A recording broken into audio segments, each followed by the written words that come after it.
Rays TV is presented by Union Home Mortgage. This afternoon, the Rays' 6-game homestand continues. Game 2 of the series between the Rays and the Miami Marlins. With Brian Anderson, Dwayne Stats, great to have you aboard. Kendra Douglas joined us throughout the afternoon as well. Great pitching matchup today in this one, B.A. Yeah, we really do. I'll tell you what, you've got Nick Martinez for the Rays, and I'll tell you, on the season, 4-1 with a 1.70, but let's focus in on his last 4 starts. He's 4-0 with an ERA of 1.05. He's given up just 3 earned runs in 25 2/3 innings, 1 or 0 earned runs in all 4 starts, not giving up a lot of base runners, continues to mix his pitches at a very elite level. On the other side, Sandy Alcantara. Now listen, he's got a 3.90 earned run average. However, he is capable of taking over a game at any time. He already has a complete game shutout this season, a fastball that still averages 97 miles per hour, and 2 wipeout swing and miss pitches, the slider and the changeup. So Sandy Alcantara, always tough. Nick Martinez has been fantastic all year. This is a good one. Rays up by 2 games in the American League East. There is Sandy Alcantara and Nick Martinez set to square off from Tropicana Field.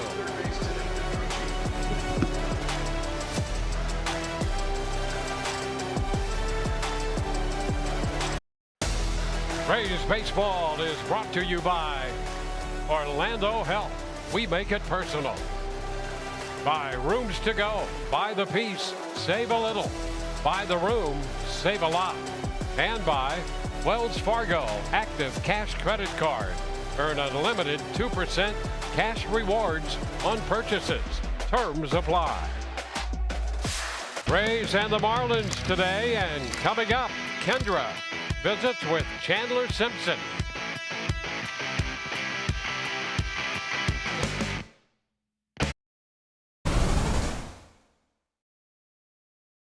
He's a nightmare once he gets on base. Speed is electric. To the throw, it's not in time. There was no chance to get it. That's the kind of elite speed that he has. Rays TV is presented by Union Home Mortgage. Let's go down to the field of Kendra with Chandler Simpson. Well, thanks, Dwayne. Chandler, you guys are 11-0 here at the Trop. Describe what's it been like playing for each other and playing here at home. Yeah, no, it's been great. Just a lot of camaraderie in the clubhouse and on the field. We continue to lean on each other.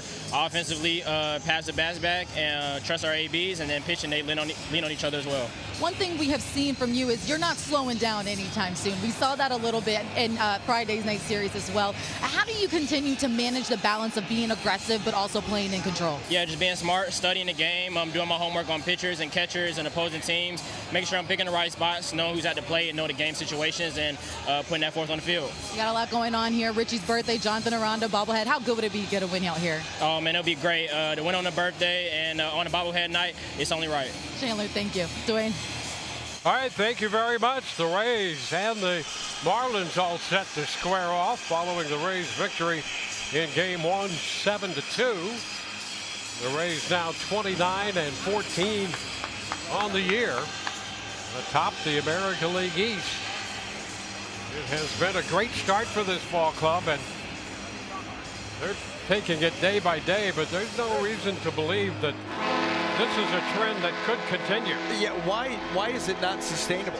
The brand of baseball that they're playing, they're being smart with their at-bats, they're moving base runners, they hit the occasional home run, an extra base hit, but they are a nuisance to defend. And then you think about what these guys are doing. Yep. These starting pitchers, I mean, it's 20 straight starts where they've given up 3 runs, not earned runs, 3 runs or fewer out of that starting rotation. The bullpen over the last 15, 20 games has the lowest ERA in baseball, so playing baseball at a very high level all around this team. And we'll take a look at the lineup brought to you by Orlando Health. For Miami, Xavier Edwards will lead off. He'll play second base. Hicks will follow, and then Lopez. It will be Stowers, Kyle Stowers in left field hitting cleanup. Norby at first. Marcy is in center field. Sanoha, the third baseman. Casey in right. And Mack will do the catching and bat ninth. Well, taking the mound this afternoon for the Tampa Bay Rays, is Nick Martinez, making his 9th start of the season. He's 4-1. The team is 7-1 in his 8 starts. We talked about him coming in his last 4. He's given up 3 earned runs in 25 2/3 innings, going 4-0 with a 1.05 earned run average. You see that right there. This is the mix, that 2-seam fastball, change-up combo. We'll get talking about that, but the usage of those 2 pitches has gone way up this year as a member of the Rays. And then he's got the cutter. It's got some good ride to it, a 4-seam fastball, curveball, occasional slider. This afternoon's defender defense looks like this. Outfield left to right, Chandler Simpson, Cedric Mullins, and Johnny DeLuca. At infield third to first, Junior Caminero and Taylor Walls, with Richie Palacios and Jonathan Aranda around the horn, and Hunter Fiducia back behind the plate. And we are set to play baseball. Big day for Jonathan Aranda. On a bobblehead all day here at the ballpark as well. And we are set. First pitch as Edwards takes it upstairs. So we are underway.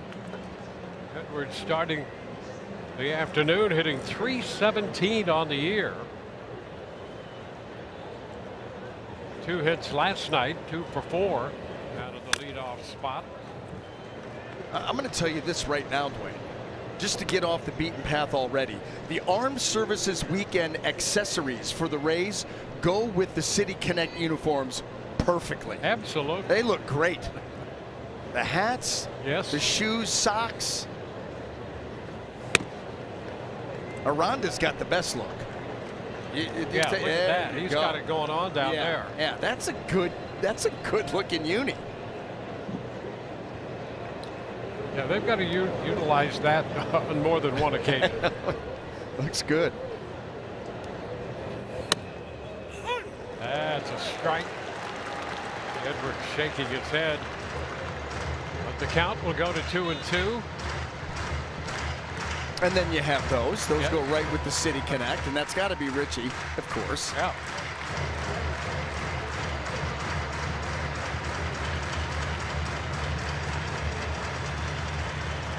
Well, Edwards takes a little time back in.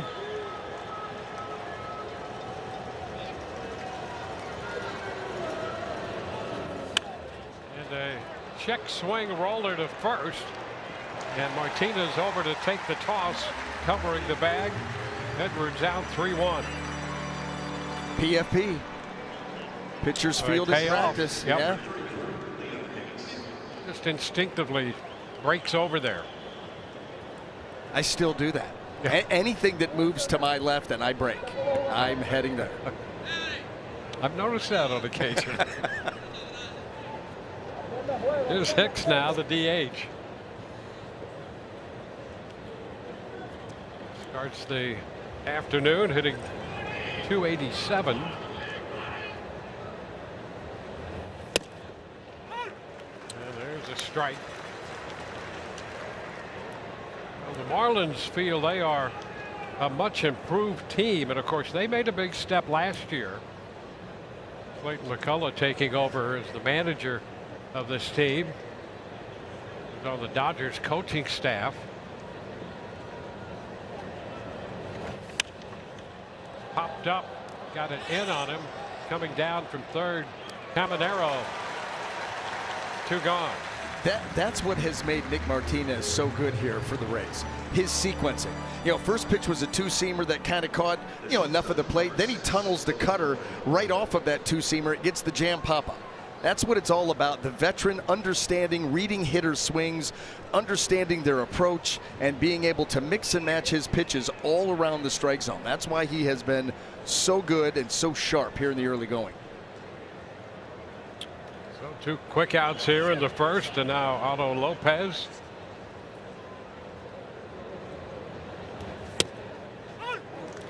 It's a strike.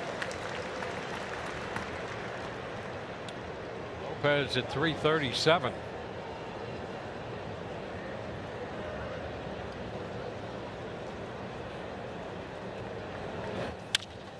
Ground ball toward the middle. That's grabbed by Palacios. Throw is going to be wide. And headed to second base is Lopez.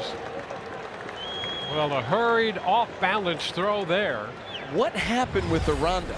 It looked like, I mean, they weren't going to get the out, but it didn't look like Jonathan could either reach for this. This was strange. Yeah, he just kind of pulled off of it. I don't know if he thought he was going to get run into, but he never reached for that baseball. I thought that looked strange. Yeah, just too far away, and he was trying to stay in touch with the bag, and unfortunately, that base runner gets to second.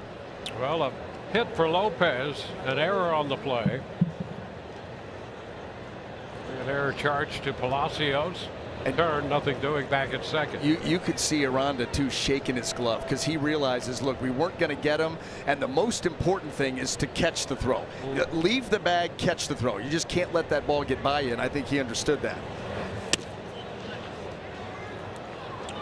Speed there. 2 outs in the inning, 1-0 the count. The Stowers.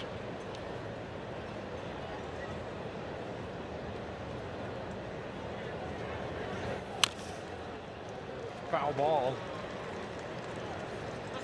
Actually hit that ball twice. Too bad it doesn't count. Yeah, it could be 1 and 2. Right. How about this? 156 average with runners in scoring position. It was up there, trust me.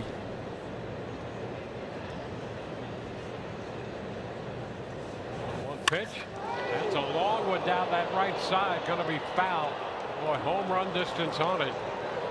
Strike two. Foul. Strike two. Just a strike. That's what a pitcher tells himself. Yeah, you got into that one. That's called strike two. And a souvenir. How about that? So some great stuff already.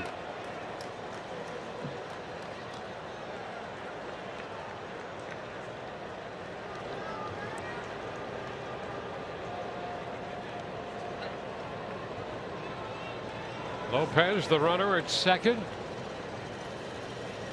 Martinez to the plate. Takes the count to 2-2. Rays with that win last night. They won 7 straight series openers over the Marlins. And a wave and miss. He had him out in front on the change. So a man left, and the Rays will come in to hit with Chandler Simpson to lead off.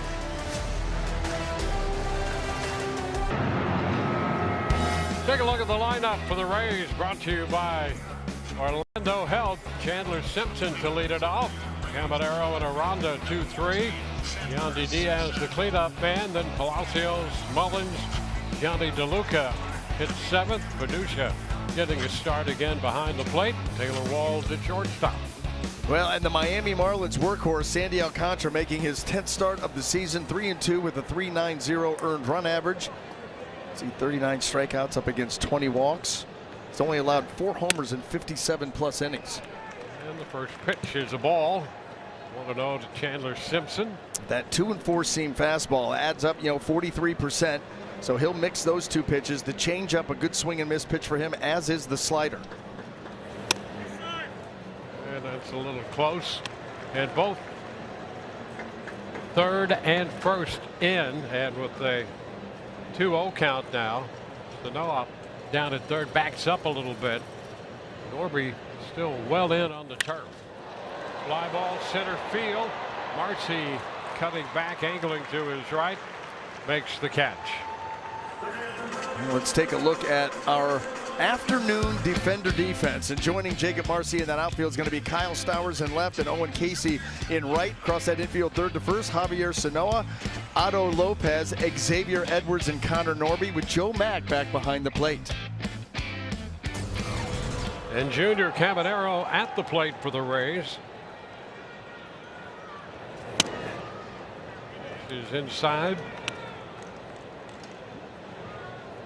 Caminero with 11 home runs.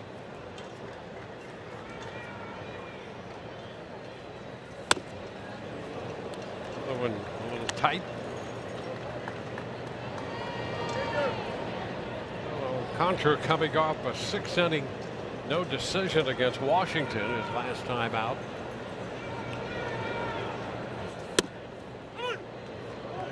strike. 1. Already has a complete game shutout this season. How about that? Back in early April against the White Sox. 9 innings of shutout baseball, 3 hits. On the ground is short. Lopez throws a strike. 2 up and 2 down. He's had an interesting year. Sandy Alcantara this year in his 9 starts, he's gone 6 innings or more 7 times. Well, you call him a workhorse, you know, today's game getting that deep. 2 earned or fewer in 6 of his 9 starts, but he's had 2 starts where he's given up 7 earned runs in each. How about that? I know. I mean, you know, you can see maybe one of those and you go, well, that's one you'll throw away, but 2 of them. 2 of them. And then basically the rest of them are really good. So it's been kind of up and down for Sandy. Certainly among the best ever in the history of this Miami club. And still has the really, really good stuff. You know, that a powerful fastball, averages 97 miles an hour, a good changeup, even though, you know, his changeup doesn't have the velocity difference of maybe some other guys. He's still been pretty effective with it. It's 1 and 2. It's interesting with that changeup with him because, you know, you look at the batting average against, pretty good. Whiff 37, over 37%. Even though he doesn't, you know, that pitch is in the 90s also. See it right there. So you got the fastball 97, the changeup 91. Not a big differential. Compare that to Brian Baker. Fastball 97, changeup 84, 85. Yeah, big difference. You'll see a lot of those from him. And you know why he gets more velocity on his changeup? We can go back and take a look at that on a freeze. Chopper down to first. And the toss from Norby to Alcantara. 1, 2, 3 go the Rays. Nothing through 1.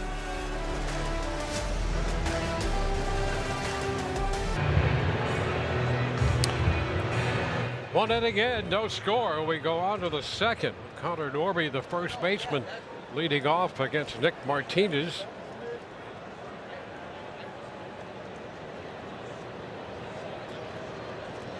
Martinez, born in Miami and pitching against the Marlins here today. It's ball 1. Mercy next. Sanoa.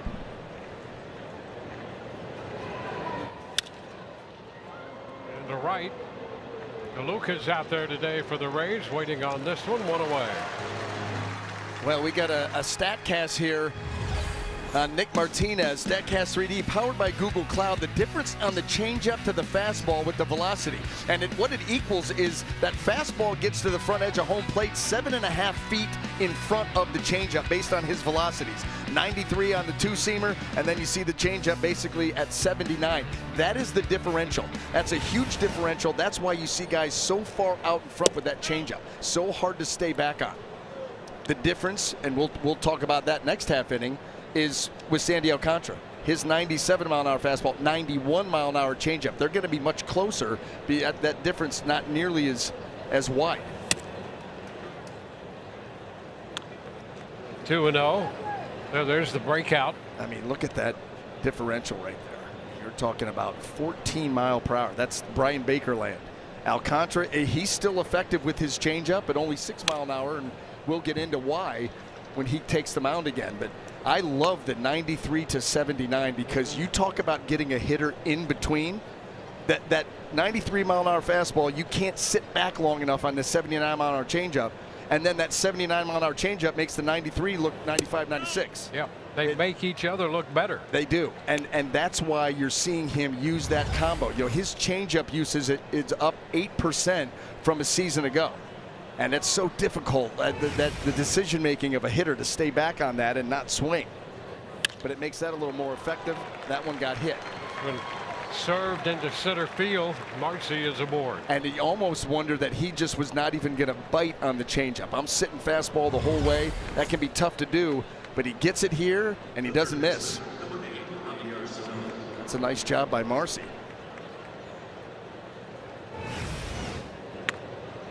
So a 1-out single here in the second inning.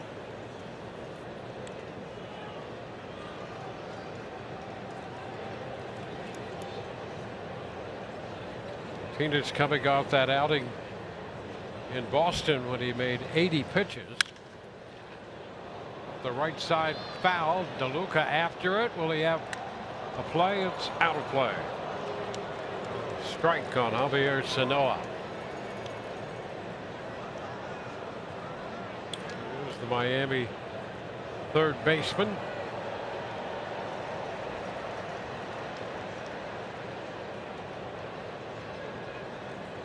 Quick move over to first this time.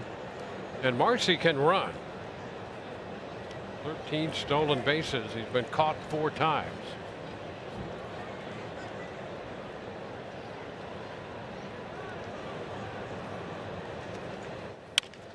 Down to third. Caminero to second. That's 1. First. That's 2. 5, 4, 3. The Rays got the double play. And we will head into the bottom of the second inning. The Rays go around the horn for 2.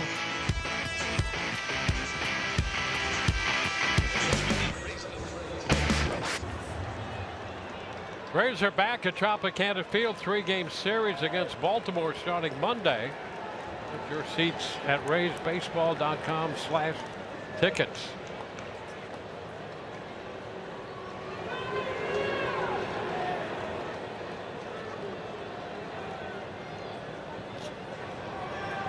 PitchCom not working properly. Yeah, there you go.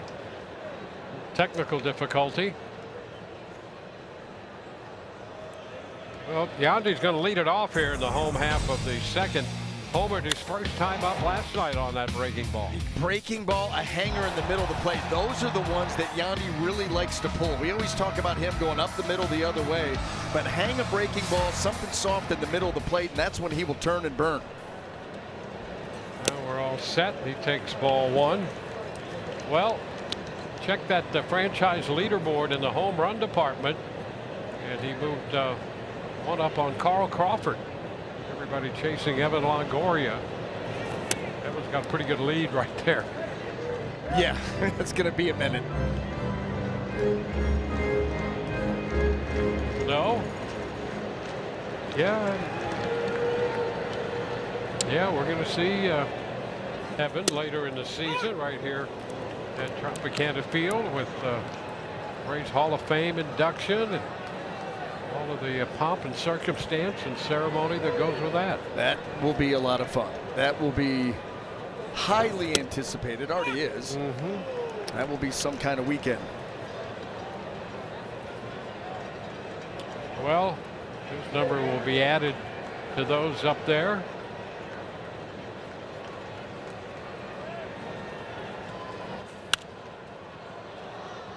This is fouled out of play. 2-2. Yeah, all of that with Evan Longoria will happen just before the All-Star break in the Seattle series. So that'll be fun. Always fun to see him. Chop to third. Sanoa's throw is low, and a nice job there on the backhand scoop there. Well, we were talking about Sandy Alcantara and the difference in his fastball changeup. The reason that his changeup is harder, 97 on the fastball, 91 on the changeup. Look where it is at release, out at the end of his fingers. So even though his power fingers are not behind the baseball, they're still out there at the end of his fingers where he's still able to create leverage, and boom, and that's why it's harder. If it was tucked a little bit further back into the palm area of his hand, because of any changeup, you just want to get these 2 fingers out from behind the baseball. If it's tucked back a little further and coming off, then the more velocity is going to be taken off. But with him, it's already out here, so there's more leverage, and he's able to keep the velocity a little bit higher. So I don't think that that's what he wants. That might be just a comfortable thing, but that's why his changeup is harder, because it's out there at the end of the fingers where you think of an arm as a lever, and there's more leverage out here. You tuck that ball a little bit further back, and more velocity will be taken off. Yeah, there's a strike now to Palacios, and the count goes to 2-1. Well, if you get into that 6-7 mile per hour difference, I mean, some pitchers have a lot more than that. Ground ball foul. And a lot of it has to do with the grip. Yep. You know, simply put, I just didn't realize, you know that his changeup is it's a harder changeup. 97, 91. Again, Brian Baker, 97, 84, 85. Yeah. Why? That ball's tucked back a little bit further. And with Alcantara, maybe because, again, it could be just a feel thing.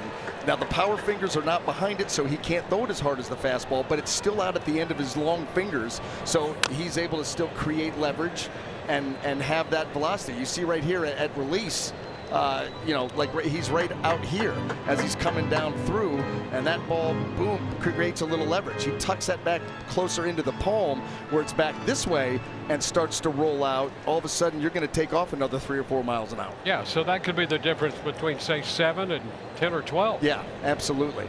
But he may not be comfortable having that ball tucked back into his palm. Here's Palacio serving this one right back into center for a base hit. Yeah, your margin for error is just not as big when the fastball velocity and the changeup velocity are close. 6 is it's okay, but right there it is as it's coming out at the end of the fingers. So that's going to be a harder changeup, and you know Richie right there stays right on it. Wasn't really fooled.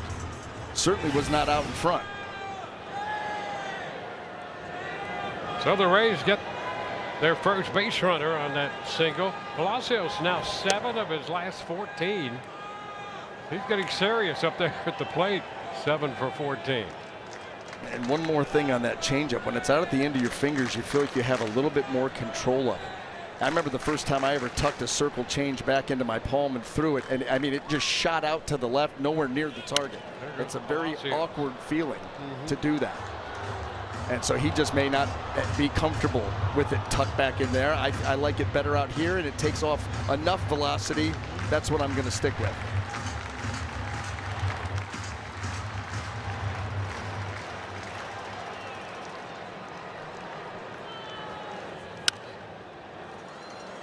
Foul out of play. Cedric Mullins. 1 on, 1 out.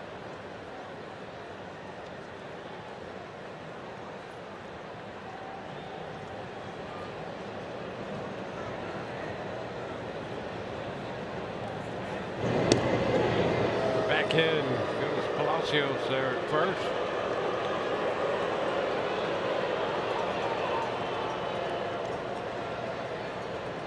Palacios with the base hit, his first time up on his birthday. He's 29 today. It's a long hold here. Yeah, right. Yeah. He was about to run out of time, and so then you have a disengagement. That's, you know, you're a right-handed pitcher with a base stealer on base. You know, you want to vary your times to home plate. Sometimes you want to hold the ball, but with the pitch clock, you can't hold it for too long. Misses inside, 2-2. But Richie's 4 of 8 in the running department. The opposition with Alcantara out there, 6 of 7. He's on the move, swing and a miss, and the throw down is not going to be in time. Palacios got in there head first, kept going and kept that left foot, put that on the bag to stay attached. Well, he picks up the steal. Yeah, off of Sandy Alcantara. There was nothing you were going to be able to do, Joe Mack, back behind the plate with the throw. High leg kick by Sandy. Palacios, a good break, and he's in there easily. But yes, stay in touch. Johnny DeLuca getting the starting assignment in right field. Nice take. Pitch down and away.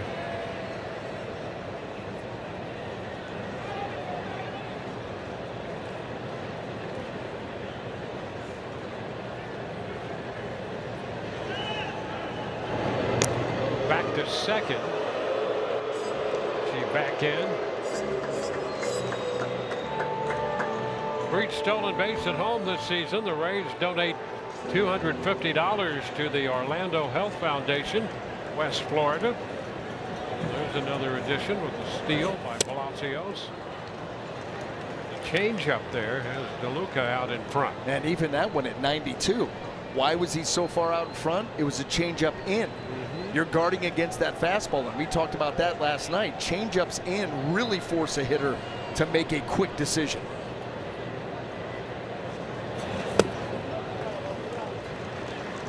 Two and one. You're guarding against that fastball in, and to be able to get to that pitch, you have got to get the bat through the zone like right now. So you throw a changeup in there, and you can make a hitter look foolish. 3 balls and a strike.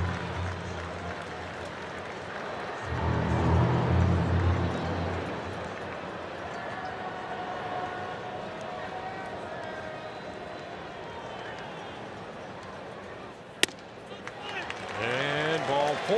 They challenged. That was close, and they are going to challenge the it. ball, the batter catches Townsend.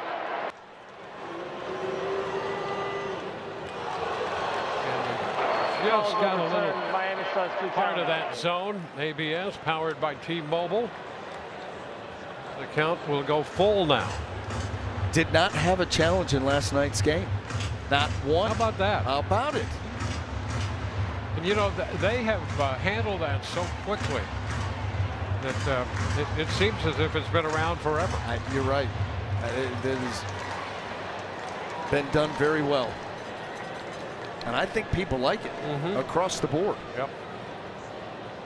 Adds another dimension to watching this game. There's a little tapper third base side, charged by Sano. I'll throw to first. Got him.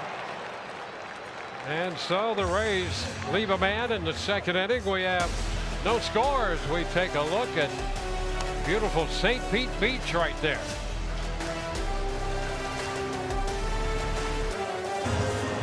Don't miss the celebration of Colombian heritage at Tropicana Field. That'll be Friday, May 29th. The Rays take on the Angels. Special edition of the Colombian flag snapback hat. Visit raysbaseball.com/Colombian. In the third, Owen Casey, the right fielder, takes ball 1. The number 8 hitter. Joe Mack, the catcher, will be next.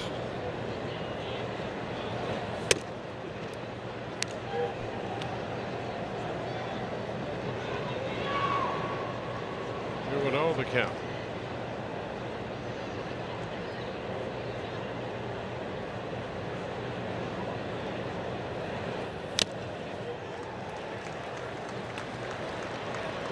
Two and one.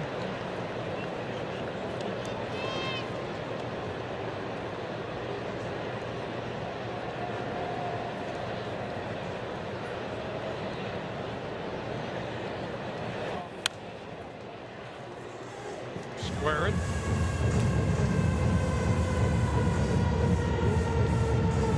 Scoreless in the third.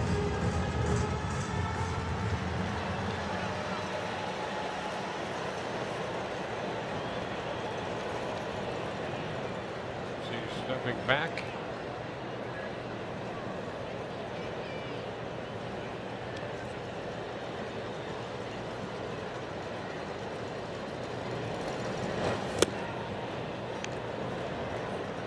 It's going to go full. 3-ball count on Marcy in the second inning. 3-1, gave up the base hit. Now 3-2 to Casey,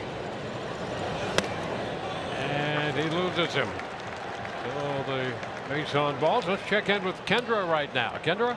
Well, guys, it's been a family affair today for Jonathan Aranda. His wife, Milka, and daughter threw out the first pitch, the ceremonial first pitch today. And it was a big moment for him. Talking with Aranda, he said it's been so special to have them by his side. And, well, it's because we're celebrating Bobblehead Day. Fans who come into this stadium will be able to get a Jonathan Aranda bobblehead. Talking with him about it before the game, he said he was so excited when he learned that he was going to have his own bobblehead. It's a really special moment for him to have one. And guys, get this. So when we asked him, all right, are you going to display this within your house? He said, oh, it's going to be at the front of the home. So anyone who comes in can see that I have a bobblehead made after me, guys.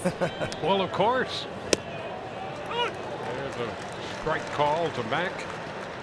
Quickly gets out ahead of the Miami catcher 0-2 after giving up the walk. You feel like you've made it. If they make a bobblehead of you, go out of their way to make a bobblehead of you, you feel like, okay, I'm established. Yeah, well, we saw the promos of it, and I'll tell you, it looked really great. And I think he was impressed. You saw his reaction to it. Loved the fact that you had the flow. He loved the headband and the glasses, the shoes with a tribute to Mexico. The whole thing looks awesome. Glasses just finish it off. Cherry on top. And that pitch came back and caught the edge. Strike 3 called on that inside corner. Well, let's take a look at our Advent Health strike zone and see exactly where Martinez put that fastball. 93, and he just buries it right there. You see the hitter moving out of the way, looking for something out over. Gets locked up. Xavier Edwards.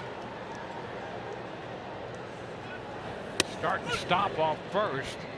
Waited the strike. Yeah, way to go back there. Brock Ballou behind the plate to stay with that pitch. A lot of times you see the catcher coming up out of his stance like that real quick and you don't get the call. That was a strike and Brock was all over it. It's a good name. It's a good umpire name. Yep. High fly ball into right. Luka waiting on that. He'll make the catch. You see Casey scramble back to first base like he was going to challenge DeLuca's arm. And then thought better of it. Yeah. Probably a good idea to think better of it. Uh-oh. Hey, there's Brock.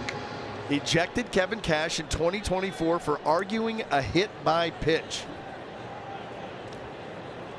I don't know even how to respond to that. Between an umpire and a manager, who's going to remember that first? I don't know. Hot shot, base hit through the right side. Up to second base.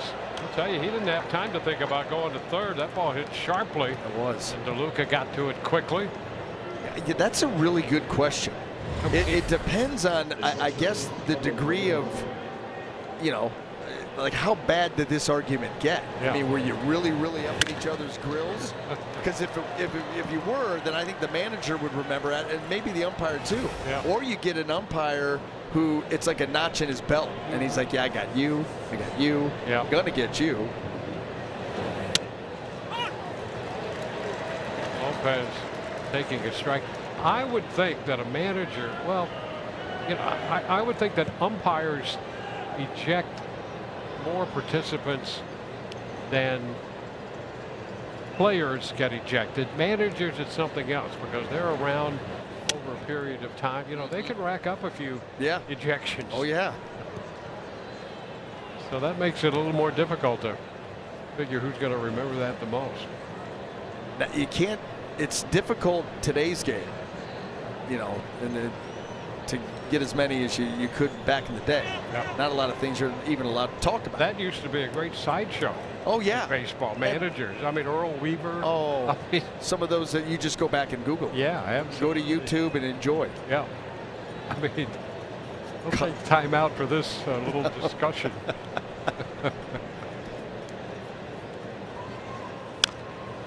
Animated discussion at that. Animated, yes. NSFW. 1-2 the count to Aldo Lopez. 2 men on, 2 men out.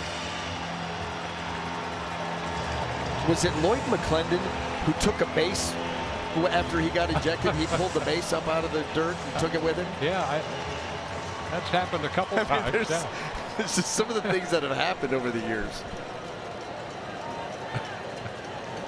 Just going to take a base. I'll shoot a little extra. Off the mound, out to second. Palacios will make the play. Couple men left. We go to the bottom of the third. No score.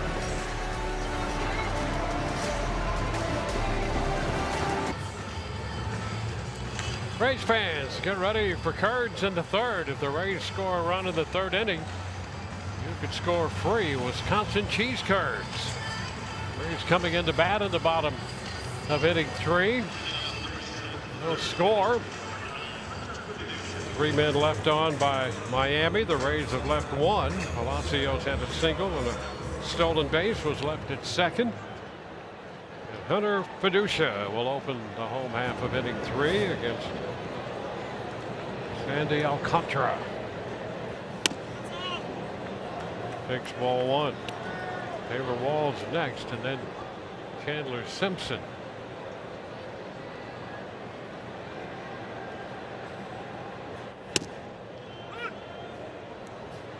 1-1.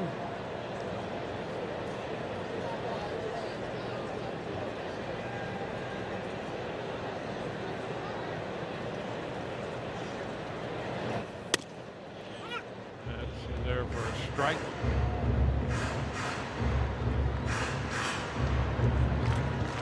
Well, Contra with that changeup. Wave and a miss. How about that? That slider was too bad. You know, Hunter, that ball out of the hand, Hunter thought that he had a hanging slider, and he did, but it hung so badly, it just never got anywhere. It never got to where Hunter thought it was going to be. Well, the hitters, their eyes get big at those hanging sliders, but when they're so bad, nothing you can do with them. Walls puts the bunt, and that's popped over the head of the pitcher and out to the second baseman. Edwards, who tried to barehand it, and now the throw down to second. And Walls hustling his way into scoring position. I'll tell you, that was some play all the way around there. I want to draw his route, Dwayne, because he ended up in shallow right field as he came around first base. That's such a steep angle to second. Well, how about this bunt here in the air, and he just drops it over Alcantara's head. There's going to be a very difficult play, and as it gets by, he sees it and he makes the turn. Never does get to the turf, but he's got a tough angle to get there. That's why this play got close, but he got in there. Lopez there to take the throw. Edwards charged with an error, so it's a bunt single and an E4. The Rays have a man in scoring position at the top of the order, and now Simpson sliding that hand down the bat, takes that pitch for a ball. Second time the Rays have had a man in scoring position. Too high. 2-0.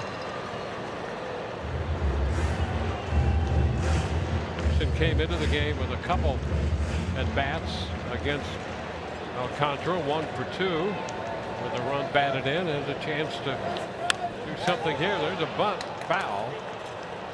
It's 2-1. So the Rays trying to be creative in what they're doing here, trying to put men on base and put them around that diamond. Just so difficult to pitch against, to defend. You never know when they're going to do it. I don't think anybody saw Taylor Walls trying to pull a bunt and pop it up over Alcantara's head. Ends up at second.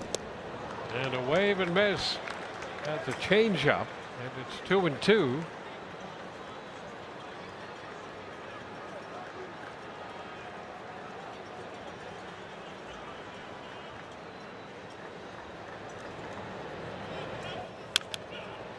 Bouncer foul. Well, so far with these two, Martinez and Alcantara, it has been pretty much what we expected. And every time you get a man into scoring position, you're thinking, boy, we'd better cash in here. Yeah, and you know what? You look at the numbers against these two pitchers. Alcantara with runners in scoring position, the average against 292. So big difference with Nick Martinez, who was at 156 coming into play today. Yep. Pretty interesting, the contrast there. Overall, Alcantara at 240 and Nick Martinez 223. That's a career low for Martinez. That's out of play the other way. And he's been pretty consistent too. Martinez against right-handed hitters, a 222 average, 224 against lefties. So not a real big split there with the platoons. And there he is pacing. Getting his steps in, Dwayne. Yep. Ground ball left left side, base hit into left. Walls heads to the plate. He's going to score. Chandler Simpson got it through the left side, and the Rays lead 1-0. Did you see Chandler Simpson early in that bat swing and miss at the changeup? Was out in front of it by a good amount. And slowly but surely, as Alcantara threw him more changeups, he got more comfortable with it. And then watch him stay on this. He stays on it, reaches, and just slaps that ball the other way. Doesn't try to pull it. That's what Alcantara wants him to do. He just slaps it the other way. He finds the hole. The Rays find themselves in the lead. So that gives Simpson 2 for 4 in his young career against Alcantara, with 2 runs batted in now, and a great at bat right there. And it gets Junior Caminero to the plate, and now Alcantara's attention divided with Simpson over there. Better not be with the guy at the plate. I know, that's why it's so important. Another move over there, and the ball pops away from Norby. Well, that's how concerned he is with him. Yeah, well, here's the thing. He's used up both disengagements, and the move is not real good, and it's not real fast. He's not going to go over there a third time. So Chandler should lengthen that lead and look to maybe get going here at some point. I know he doesn't like to run a ton with Junior at the plate. And a roller to short. Out there and out at first. 6-4-3 on the double play as he broke his bat. And the Rays will settle for the 1 run. Walls scored on the Simpson RBI single. It's 1-0 Tampa Bay.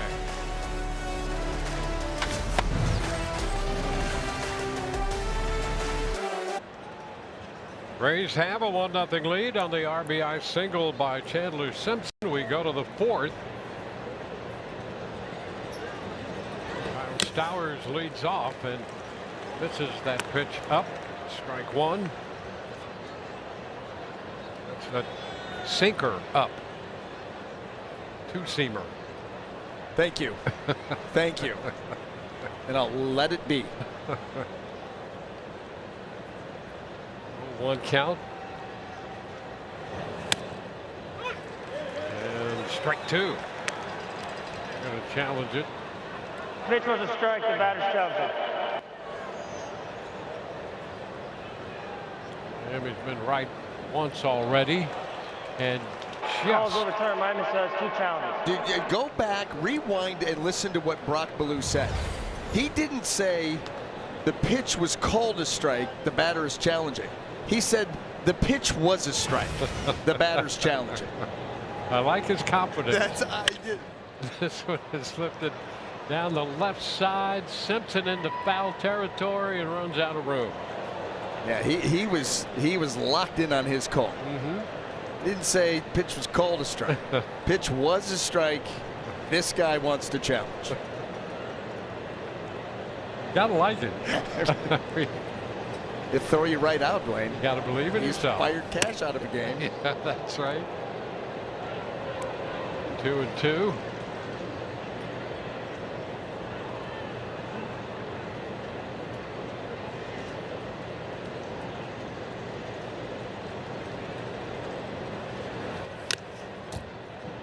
Back.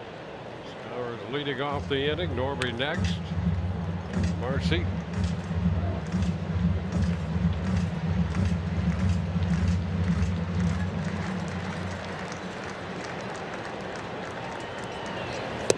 Oh, look at that out in front. Second time he's got him on that changeup. 7.5 feet. 7.5 feet difference between the fastball and the changeup. Watch how far out in front. Perfectly located, and he just cannot sit back. Boy, that you talk about the art of pitching. That is the art of pitching. It's a beautiful thing. It is a beautiful thing to watch. Connor Norby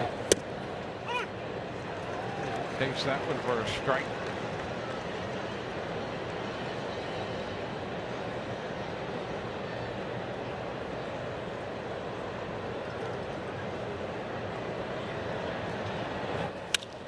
Fine shot, and right there is Aranda. Boy, he hit that ball hard. Jonathan Aranda right there for it. Perfectly. Yeah, go back to that changeup. Now this one right here, you see how the fingers are split a little bit, but he gets more velocity, even though it's at the end of those fingers. He gets more velocity taken off. Look at the pronation. Pronation, it rolls over the top. Look at the spin. That's where you get a lot of that velocity taken off. You get, you know, where we go back to Alcantara with his changeup and those fingers out here, he's still staying more behind him. Where we're right there with Martinez, the ball had worked its way to the fingers, but he was pronating. And that ball comes out this way, and that will yank some of that velocity off of him. Strike pitch, and that ball is going to get by both DeLuca and Mullins. Marcy around second. He's going to go to third, and they will put the stop sign up for him there. And boy, for a moment, just for a moment, you thought he might try to circle him. With his speed, and right now I think he's even wondering, why didn't you send me?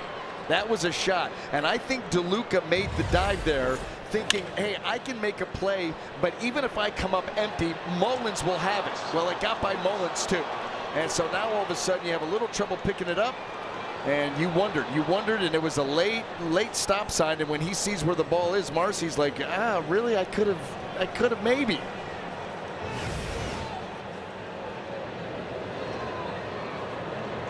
Javier Sanoa pitches up.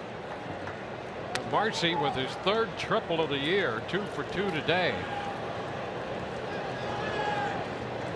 There's 2 of the 4 hits allowed by Martinez.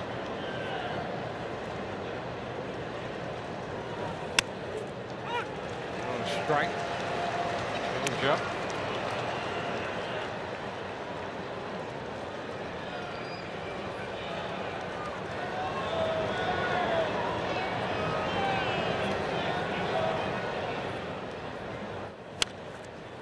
Pop foul. 1 and 2.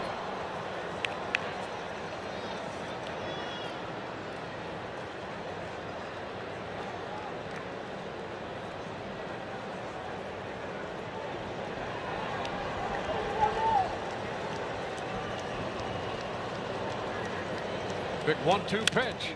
Foul back.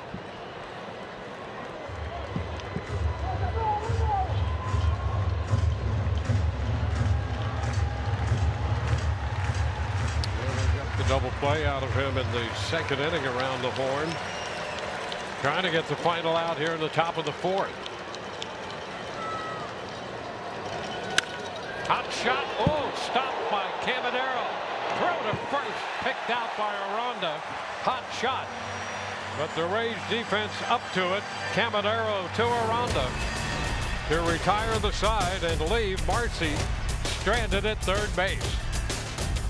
Nicely done on the hot shot. And Nick Martinez fired up by that defense behind him.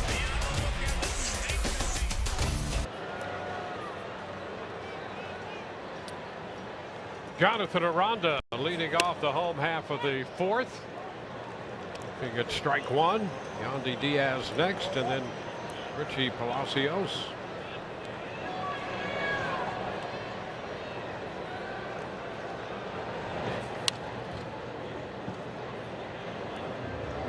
Out on a ground ball to first with the pitcher covering in the first inning.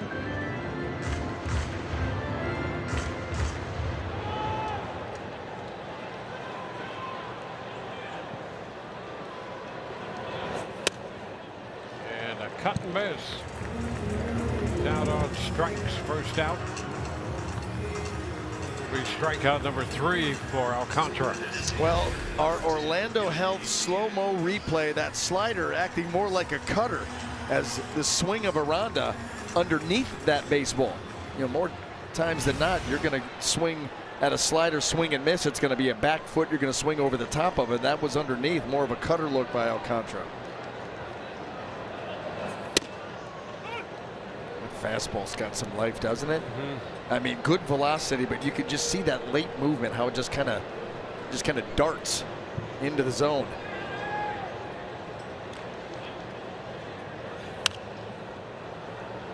Andy quickly behind 0-2 with that foul ball.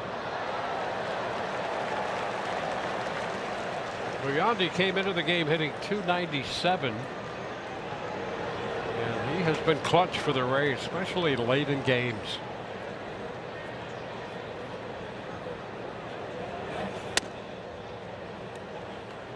One and two.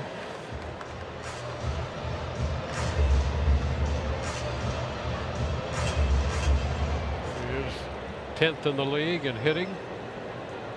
And runners in scoring position. That's how good he's been.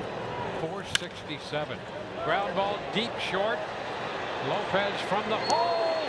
Safe. He went in head first and got a hand on the bag. Fernando Jesus down there on the call. So one thing they tell you to never do, Yep. you know what I mean, is to slide into first base. But sometimes you just see that bag, you want to get to it. And Yandy just selling out here. And he got there. Yep. Superman.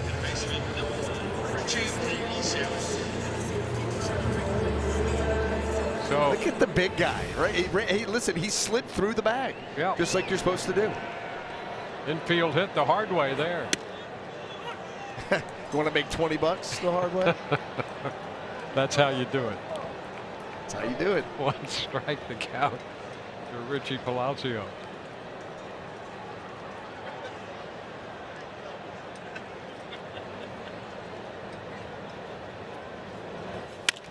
A little tapper, third base, out at second and no position to throw.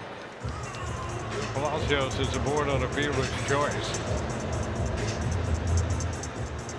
2 outs.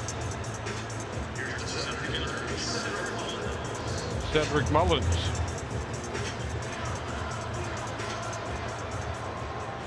It is fun at the old ballpark, isn't it? It is. Rivalry weekend. Yeah. Everybody's jacked up for this game and this weekend's games. Depends on who you go with, too. Yeah. Yep. That's true, too. 1-0 count to Cedric Mullins. Rays lead 1-0. Foul out of play, 1-1.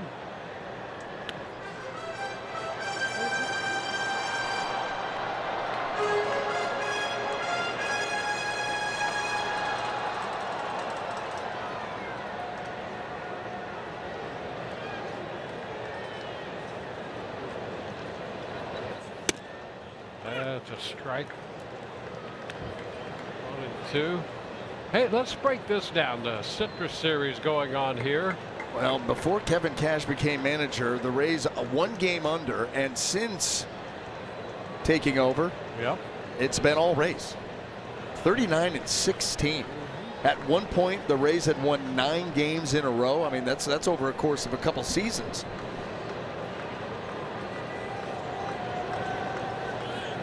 Start and stop, and a shot down the right field line by Mullins. Is that ball fair? It is a foul ball. Wow, did he put a charge into that one? And from the time it left the bat, you were hoping that somehow it could stay fair. And everybody is good out there, too. That was a hot shot. I mean, that ball jumps off the bat and just hooks. A little too much. Incoming.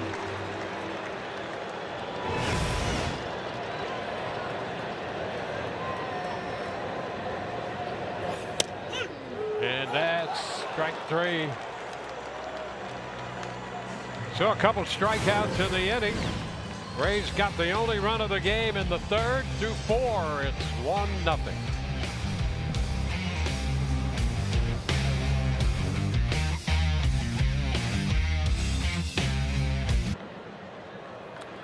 One nothing ball game as we go to the 5th inning. Rays have the only run. Owen Casey leading off for Miami. Starts him with the changeup. Out front, strike 1.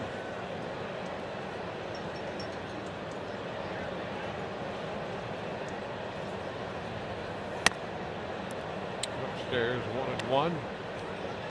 Well, I think it's just great how Martinez can start an inning with that changeup and have that hitter way out front. And kind of sets the tone. It'll allow that fastball to play up a little bit, but that ball got poked. Change up sent Mullins to the track, but he makes the catch out there.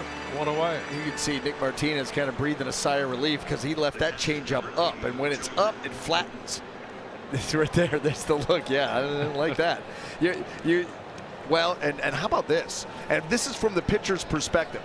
This is 2025, and obviously this is this year. And you can see the idea of where it was in 25, but a lot catching too much of the plate. A much better. What is that? Where's Waldo? But you can see on this year, you've got it down in the corner of the zone and then off the plate. Those are the chases that he gets. So obviously just moving that little bit of location. You move the location like that, he is getting a little bit more fade on that pitch this year than he did last year, and he's using it 8-9% more than he did last year for good reason. Locating it much better.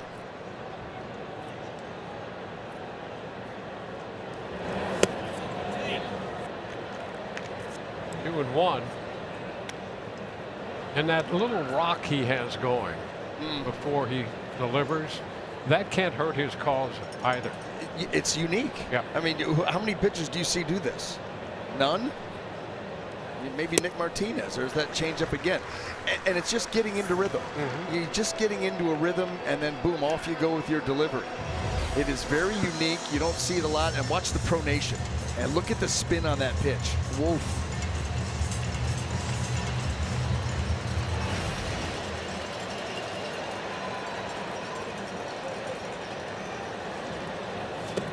And he doubles up with that, strikes him out. Why not? Why not? You feel like a hitter's not seeing it well and is not reacting well.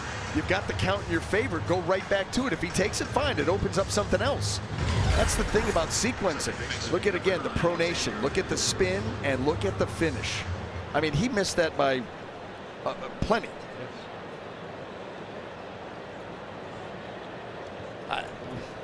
Plenty is right. Plenty. Plus. Wasn't close, yeah. Chopper down to first base. Edwards is out. Aranda unassisted. Quick fifth. 4.5. Rays lead 1-0.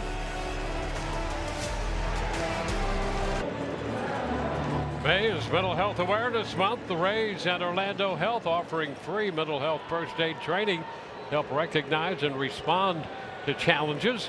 Learn more and sign up at orlandohealth.com/mental health first aid training. On to the bottom of the fifth inning, Johnny DeLuca fouls that first pitch back. DeLuca grounded to the third baseman his first time.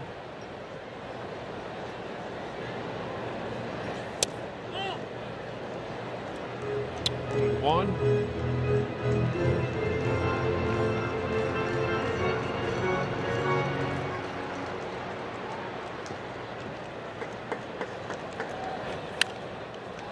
Foul ball straight back and into the booth. Oh, yes. There you go. There you are. That almost knocked the headset off. Yeah, we got a couple magnets for those up here.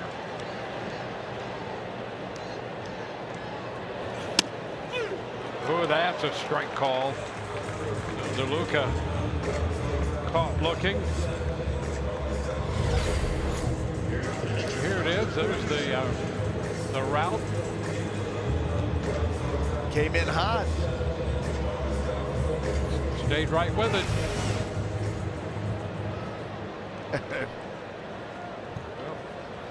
At least someone up here is a professional. That's right. We got two of them here. Around professionals and do their job, and in spite of the other two guys up here with them.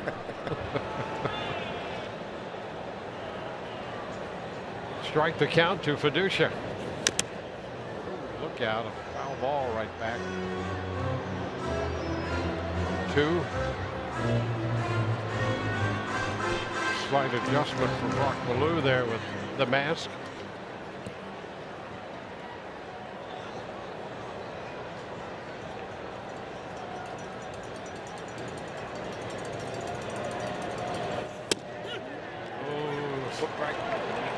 challenge. Knees and a challenge coming Pitch is here. called a strike. The batter's traveling. Well, it's going to be close.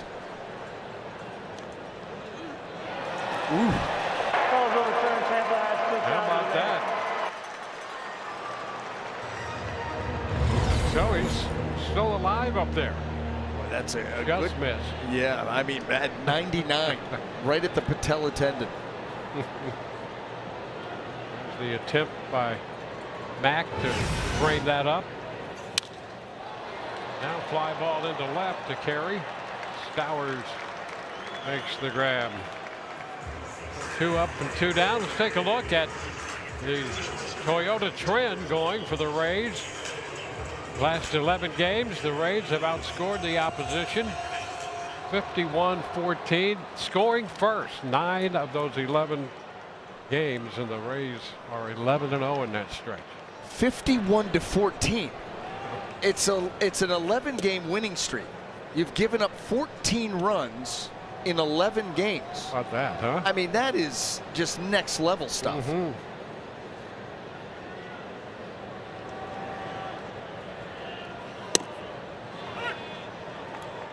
1-1.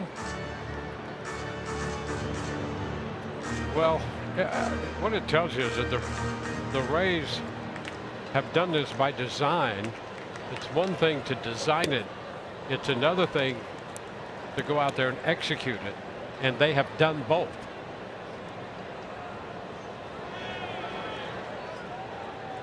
Staying ready. Staying ready. 2-1 on the ground. Edwards to his left and has it come up on him. And Taylor Walls is aboard for the second time. Boy, it almost looked like his feet got tangled up. Everything looked a little off on the very last little movement as he went down to field that ground ball. See where it went bad. Looks like he's going to be there in time. And yeah, that the right foot is coming up as he's trying to glove that baseball. He's not perfectly set right here. And that glove is kind of angled, so it never finds its way into the pocket. It just kind of ricochets out. Second error of the day. Never got that glove. You know, you want to get that hand open out in front with the glove wide open. The glove was angled, and so there was no place for that baseball to go. So both Edwards errors involving Taylor Walls. There's a move to first, and Taylor's back in. Edwards had made only 2 errors all year, and now 2 here as we play in the bottom of the 5th.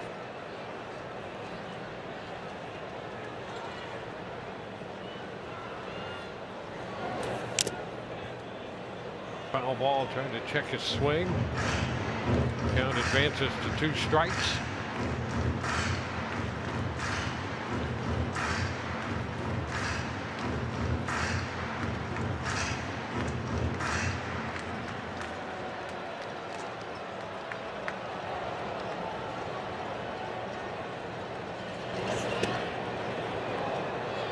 Got that back foot to move out of the way.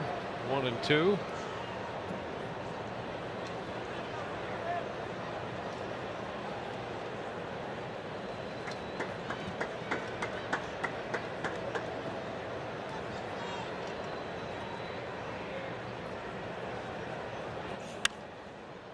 Fights it off, fouls it back a third. Noah could not catch up to it. That ball's still in play. A little frustrated that he couldn't get over there in time.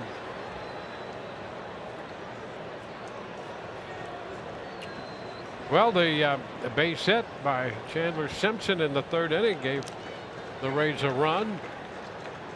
So you win free cheese curds. You can redeem the offer in your Delicious Rewards account for free medium cheese curds with Culver's purchase, valid through tomorrow at participating Tampa Bay restaurants.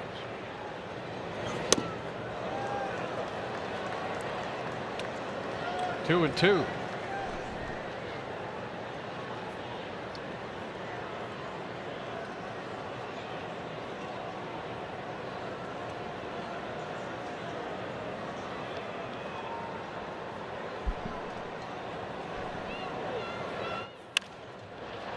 third, positioned perfectly, and now he bobbles.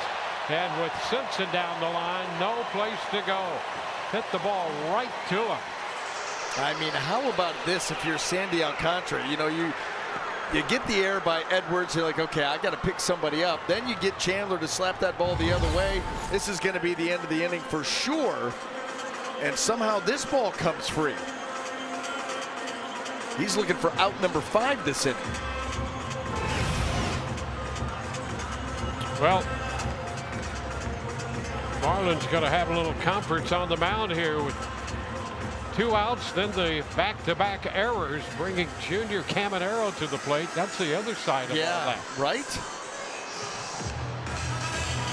By the way, May 30th, the Rays will be taking on the Angels at Tropicana Field. That's a Saturday. First 10,000 fans take home a Junior Caminero City Connect bobblehead presented by Orlando Health.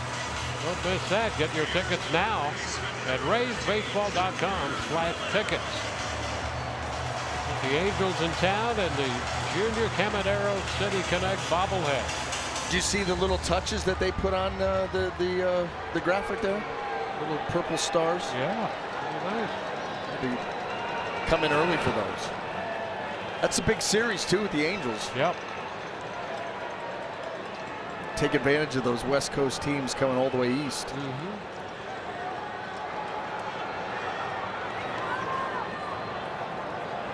Well, count here to Caminero.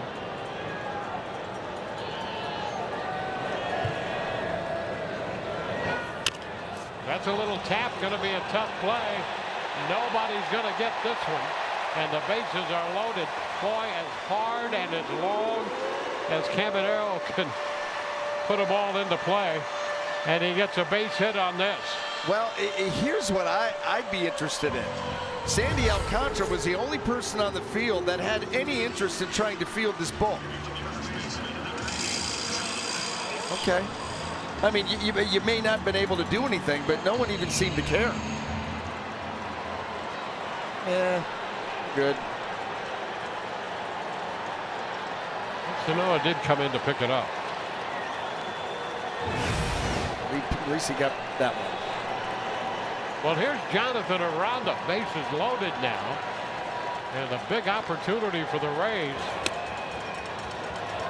Upstairs, extra pitches here for Alcantara. I mean, you think again how this inning started, and then what has transpired since. 2 routine ground ball errors, and then a swinging bunt by Junior. Ground ball into play. Edwards up with it. The throw to first in time. He bounced that. So the Rays leave them loaded, and they lead 1-0 through 5.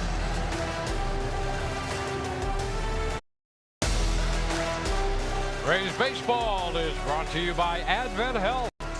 You are our priority in a medical emergency. Advent Health.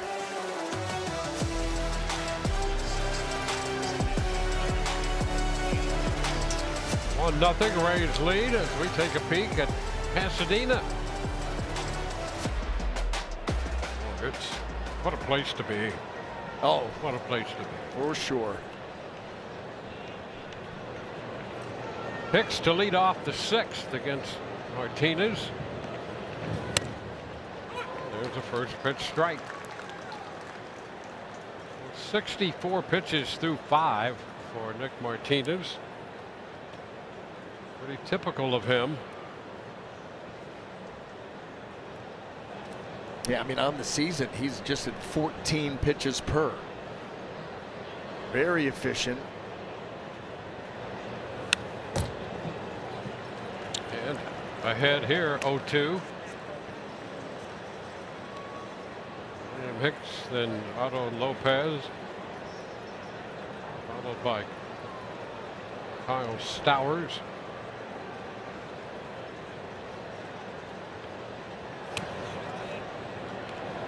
All 2 strikes. Well, Dwayne, this is how you can be so efficient. So he gets a lot of chase in the 66th percentile, but not a lot of swing and miss. But it's not designed for that. It's designed to limit hard contact. And so when you can get a lot of chase out of the zone, and just keep the ball off the end of the bat or off the label of the bat, then that's how you are efficient. You're not building up that pitch count because you're running big strikeout numbers. He can go get the strikeout when he needs it, but elicit the chase, not a ton of swing and miss, but limit hard contact. That's how Martinez does it. That's the chopper back of first, and a foul ball. Says Ramon de Jesus. Hugging the line all the way up, and then kicked just foul.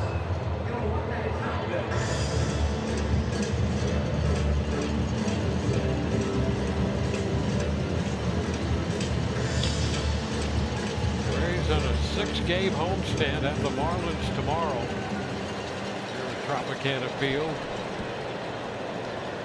And they shall be followed by Baltimorean. Ground ball. Who's going to get this one? This is Palacios. And boy, what a play.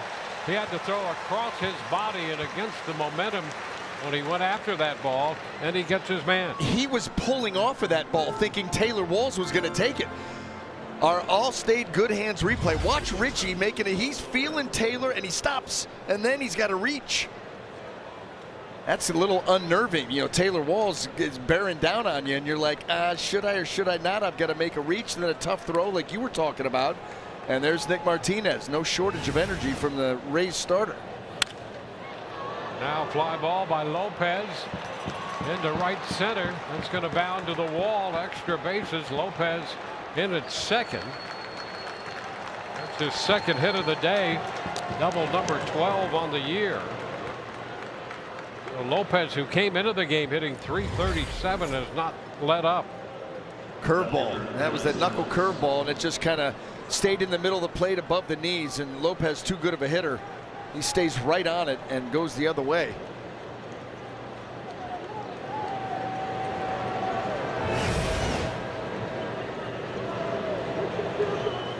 Well, the Rays with a little conference going now.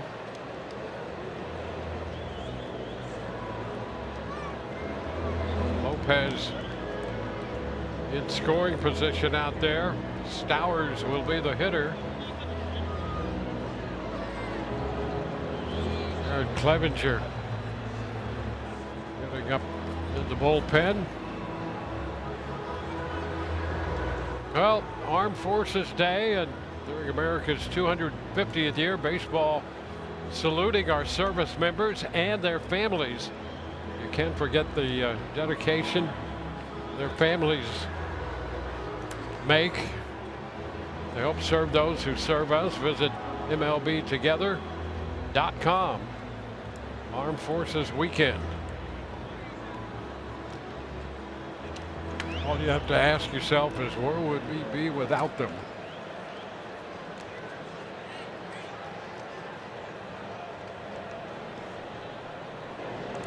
So a man at second with one out. Stowers at the plate, 0 for 2.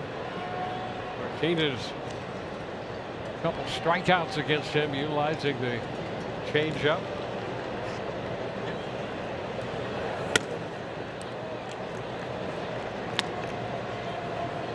Ball, no strikes.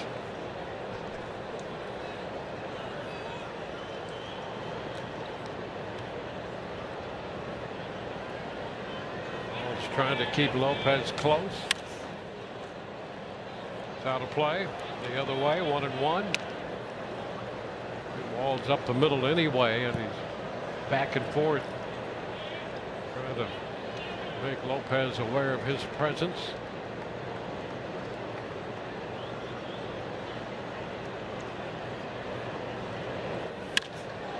And a shot back into deep center field.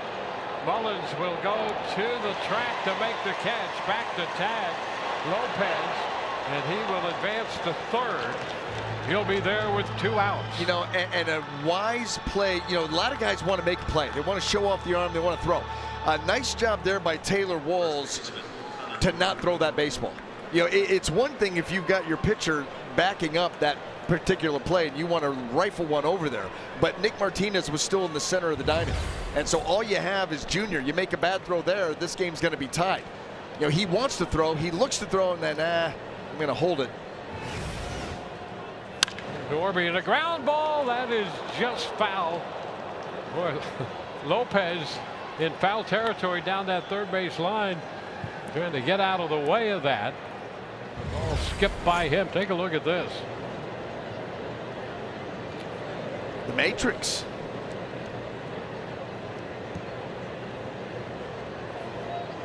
Oto thinking, oh no. Yes. Stairs. 1-1.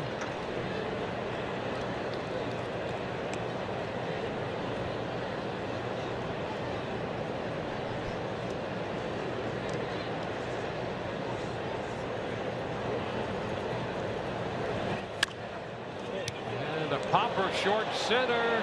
Palacios on the run. He gets there. Richie Palacios made the grab. Nick Martinez has a new best friend. Great job by Palacios, and the Rays hold his 1-0 lead.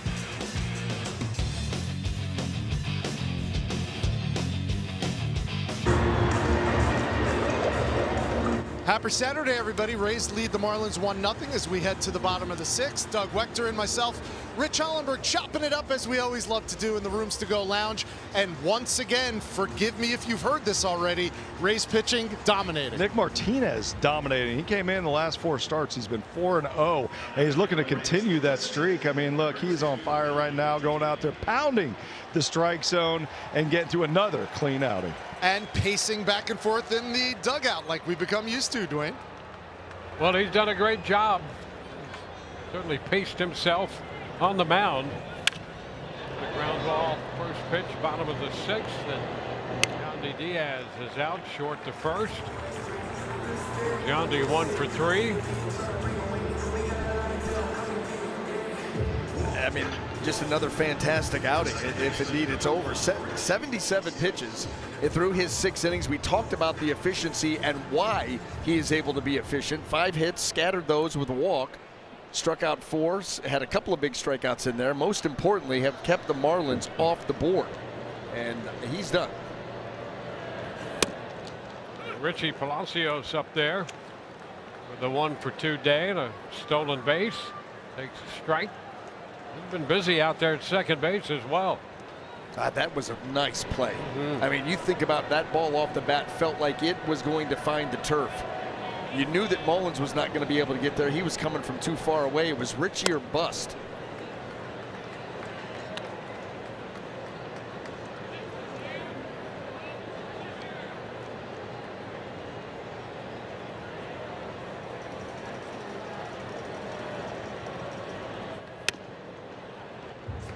Two and one.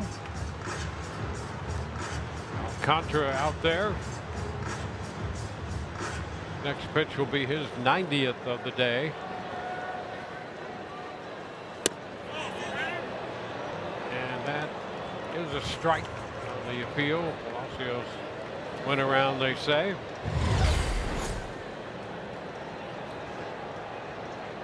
He did. No question about that.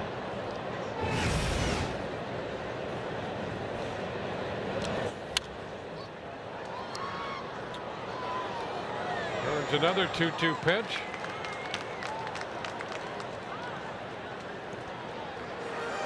Contra 1 out into the 6th. He worked 6 innings against Washington.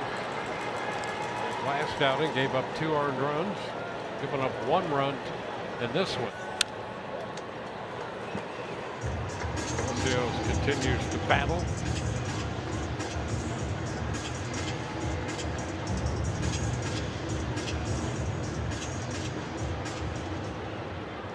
With the 1 for 2 today, 7 of his last 15. And has another hit. This one the other way. He'll make the turn and hang on. They had Sanoa down there at third, well off the bag, and he hit it between the third baseman and the bag. You are playing the percentages here. This is a 98-mile-an-hour fastball, but it's got some elevation, so all Richie has to do is get the bat to the other side of the plate. Let that pitch supply all the power, And how many ground balls is Richie going to hit where he hit it? That's why the Marlins had no defense there. And he pokes it by him. Now he's off. And he's off and running on the bunt attempt there by Mullins. Foul ball, strike one. So we have a new one. Yes. So we will sacrifice bunt. We will bunt for a hit. A lot of infield hits. We were hit and run. We will steal bags. Now we'll bunt and run. Yes. I mean, this offense, they pull out all the stops. And again, it has to be so difficult to try to defend. You just never know what's around the corner with these guys.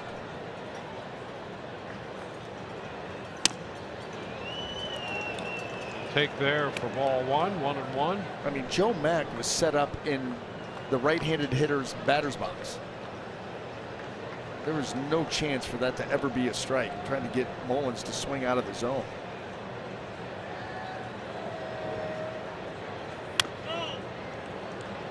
That's away. 2-1.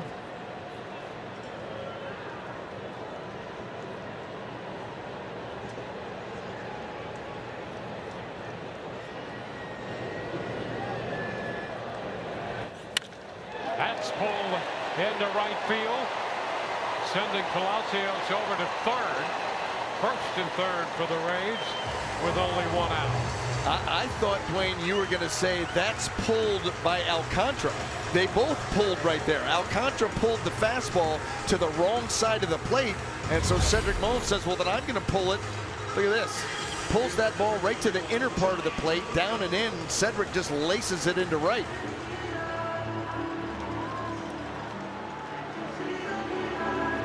Palacios into third base easily on that ball hit into right field. Now it's Johnny DeLuca.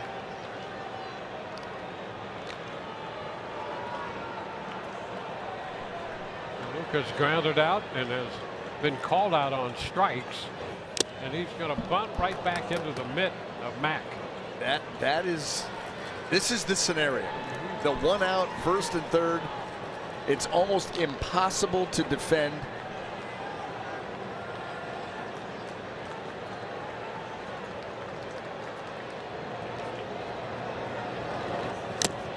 And he takes a full cut here. 0-2. Now Alcantara's put himself into position to try to go for the strikeout, which he desperately needs. Pitch 100 coming up. Phillips in the bullpen.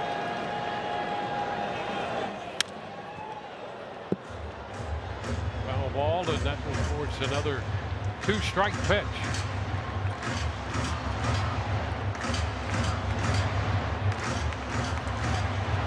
The RBI leaderboard for the Rays.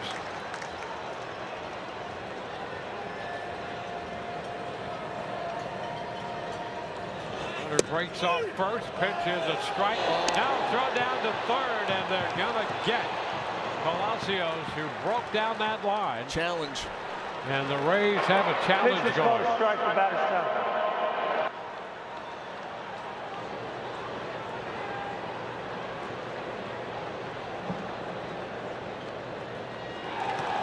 And it is a strike, so it turns out to be. Tampa has one challenge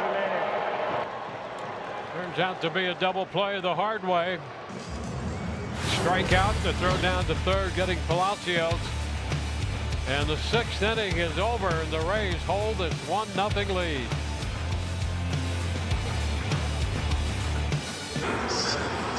Well, after the strikeout, Richie Palacios getting picked off third base by Joe Mack. But watch Joe Mack and how he baits Richie down the line. He's going to come up out of his stance and fake towards second right there, and that's where Richie starts to break and realizes, uh-oh, he still has the ball. That was a complete deep job by Joe Mack with the fake pump towards second. He got Richie to release towards home, reaches around DeLuca, and throws him out.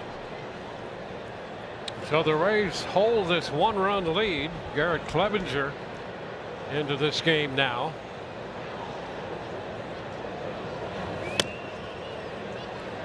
And he's facing Jacob Marcy, who has a single and a triple left on left right here. Usually it's the pump fake in football that is the most successful and most effective. But it works in baseball as well. It does. strike, 2-1.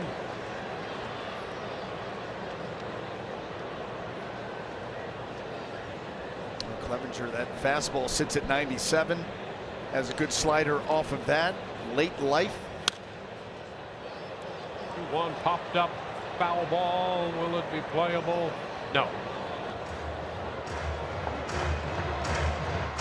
It's a 2-2 count, 7th inning. Brought to you by Hyundai. Nick Martinez worked 6 innings. Gave up 5 hits, no runs, a walk, and 4 strikeouts.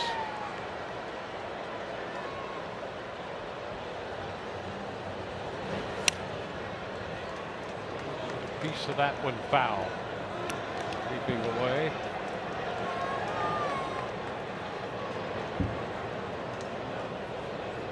Kevin Kelly up. The bullpen down the right side for the Rays.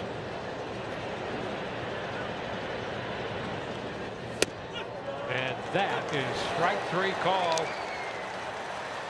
So that's out number 1. Well, what can you say about Nick Martinez? We talked about his last 4 starts coming in, 4-0 with a 1.05, and he just is not letting up at all. 6 shutout innings, 5 hits, a walk, 4 strikeouts. Get some help there defensively by Junior Caminero. A tough play with the runner that would have scored. And that changeup, again, been very special pitch for him this season. It was really, really good again here today. And he just continues this dominant run of not only the starting rotation, but what he's done. He's given up 3 earned runs in his last 5 starts, covering 31 and 2/3 innings. Do the math. That's ridiculous. It is. Yeah. It is. He's been that good, though. And it has been fun watching him, the way he has put all that together to accomplish this. A 151 minimum of 4 innings. He's given up 2 earned or fewer in every start this year, and 1 or 0 earned runs in 7 of his 9 starts. That ball, is it going to be playable? It is. Down the right side. It appeared off the bat that ball might be out of play. And Sanoa took a little beat or 2 before he said, wait, that's not going out of play. And it's close to the foul line. And DeLuca got over there and made the catch. How about this? And that was the key, is getting over there, because it gets a little, there's some traffic over there. Low wall, you got the netting, not a lot of foul territory, but DeLuca got there first and then was able to react to the ball coming down.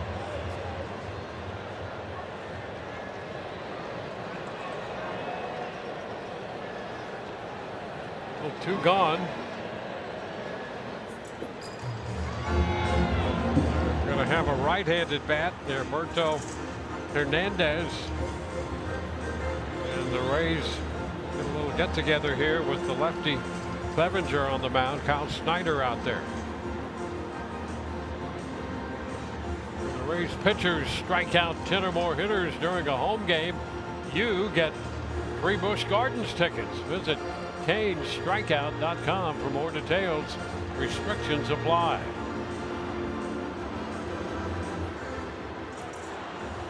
Casey lifted the pinch hitter. Mendez out here to bat.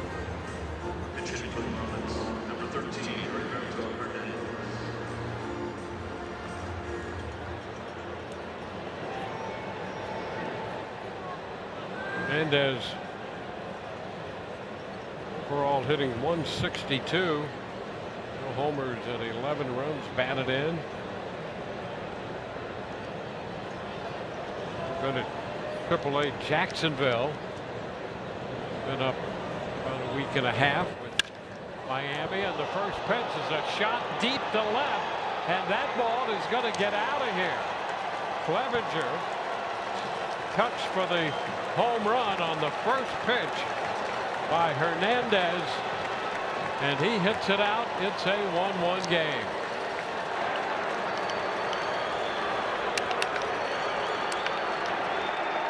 How about that? That breaking ball right here stays in the middle of the plate, and Hernandez absolutely tattoos it. I mean, barrel through the zone, the perfect trajectory, and that ball was smothered. So on one swing of the bat, it's a 1-1 game. And this was that rule put into effect a couple of seasons ago. As a reliever, you have to face at least 3 hitters. So McCullough, the manager of Miami, he can get a matchup that he likes for that 3rd hitter because he knows that Clevenger has to stay in the game and has to face him. Yep. You know, in years past, you bring in Hernandez and maybe Kevin Cash makes a move to a righty. You can't do that anymore. You've got to face at least 3 unless you end an inning. And so with 2 outs, you've got to face that 3rd guy, and even with the meeting, yeah, that ball was smoked. How about that? 439 feet.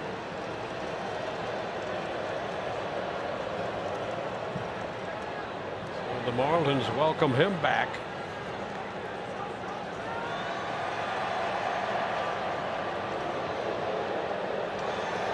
He's shown that power in the minor leagues and hit 3 home runs in the spring. They showed it right there. 2 balls and a strike to Joe Mack.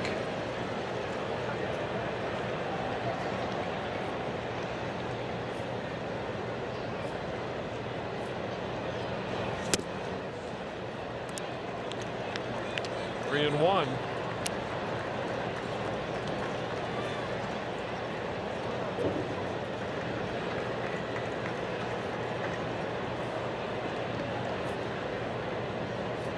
Two-out solo home run. That's going to be a strike, and the count is full.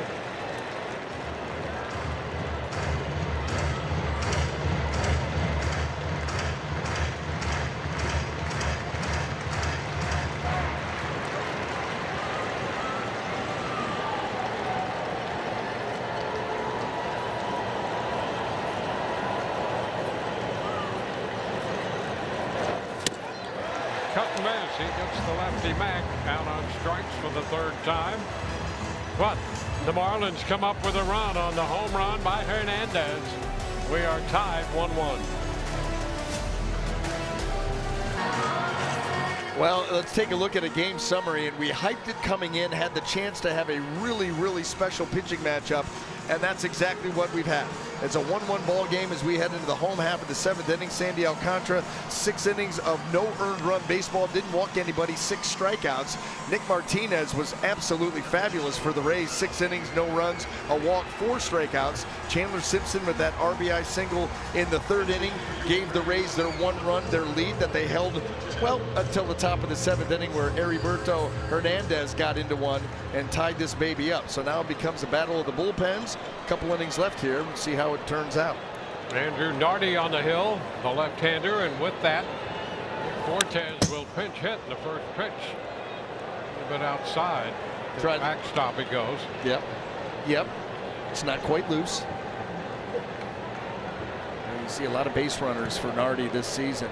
1.62 on the whip. Walks and hits per innings pitch, and that has led to that inflated ERA of 5.40. And a big cut and miss at 95. It's 1-1. Already had a scoreless 8th inning Friday.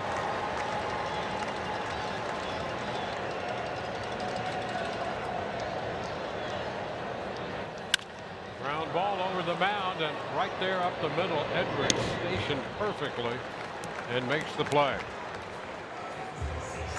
One away.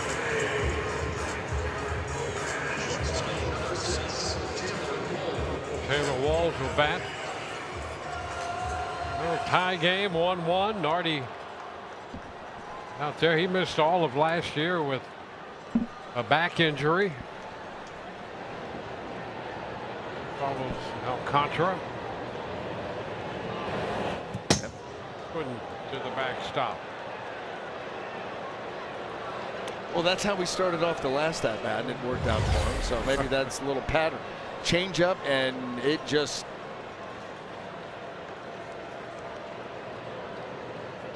needed the extendo bed for that one. Oh yeah, Plastic Man 2-0.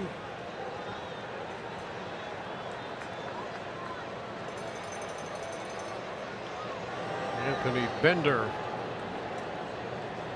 is he in the bullpen. And that's a strike. Pitch is called Thought strike. about Batter it. standing. And the Rays going to challenge that. He wins. Pitch is off the plate. You can see Balu wait there for a moment, then call the strike. And the Rays now with that challenge. That ball's up there with a 3-0 count. Yeah, that ball just didn't come back enough. That was a really good challenge there by Walls. He wasted no time. He knew that was a ball.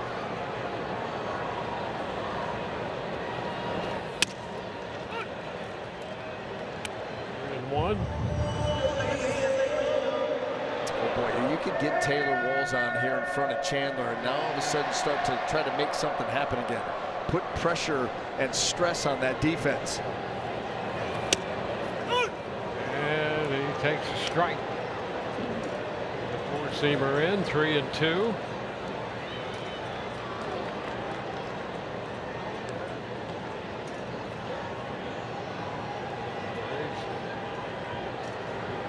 Run in the third. Marlins a run in the top of the seventh.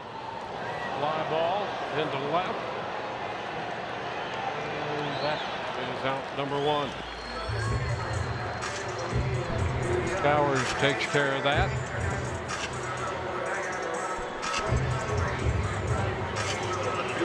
Two outs, bases empty, and Chandler Simpson now in the batter's box.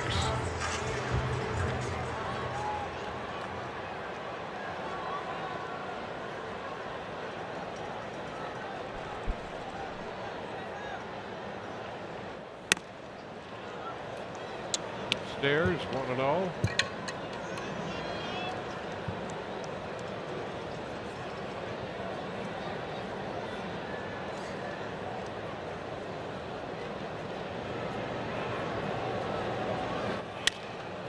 Chopper, right side. Edwards with the toss, and it's a 1-2-3. Seventh inning. On to the eighth. Beautiful beaches of Tampa Bay.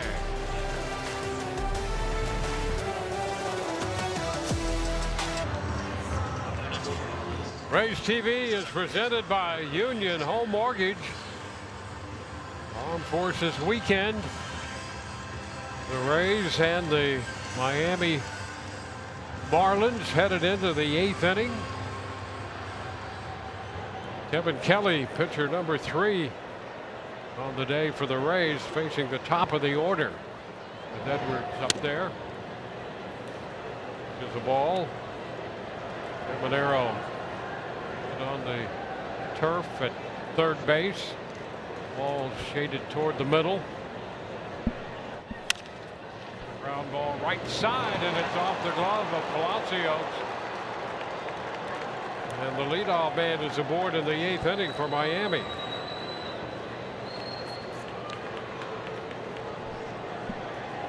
Well, let's take a look at our Orlando Health slow-mo replay and see Richie laying out, and that ball right off the thumb of the glove. Would have been a very difficult play with Edwards running, and he runs so well.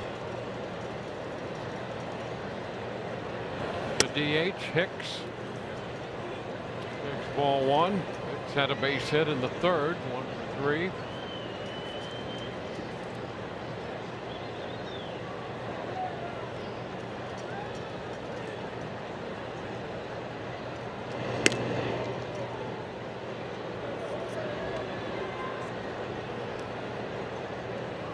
Edwards 4 of 5 in the running game.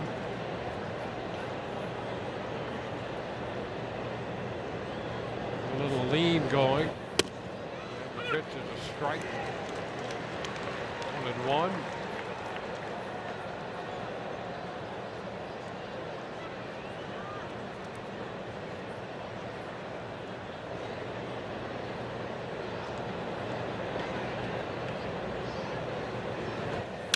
Starting to stop, and the pitch is foul. plate, so it's 1-2 on Hicks with Edwards still over there at first. Kevin Kelly's had a nice streak going, 10 outings, scoreless. He's 41 hitters without giving up a walk, dating back to the 18th of April. 2-2 now.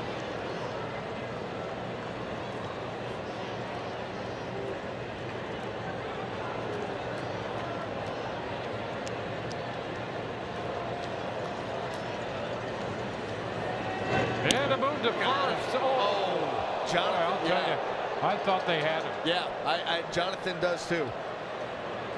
The throw was there in time. If he got the tag on him, he's going to be out. Let's see. They want to even go. Right there, it's the lean and the dive back. Oh, see how that comes up? And the fact that they called him safe. Yeah, you let that one go. Never got the tag there. Runner takes off, pitches high, thrown down, and he is out at second base. Fortes got the throw in front of the bag to the first base side, and they slapped the tag on him, and now the Marlins are going to check it out. Yeah, they're going to leave it alone. How about the scoop by Walls? That's the thing. Fortes gets the ball to the right area, but it's down in the dirt. Taylor Walls scoops and tags at the same time, and he was some kind of fired up. Watch this ball get down here. Go low, boom, scoop, tag. Oh, he got him, yes, beautiful. sir. Absolutely a thing of beauty. And now a cut and miss. Hicks is out on strikes on a pitch. Kept pouring in on him, so 2 gone. Boy, he got some kind of tied up because his helmet just about came off. Watch his helmet wobble around here as he goes to lean out and he tries to bring it back, and not too good. Yeah, that's getting tied up. Base is empty. It's Lopez. Strike on the outer edge. Lopez has 2 of the hits today. 2 of the 7 Miami hits. An infield hit in the first, the double in the 6th. Grounded out in between. Fouls this one.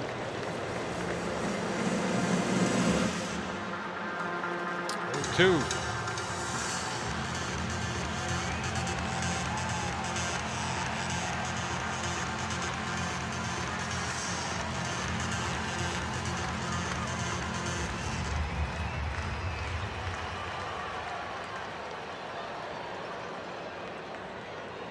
We worked 2/3 of an inning in that game up in Toronto against the Blue Jays.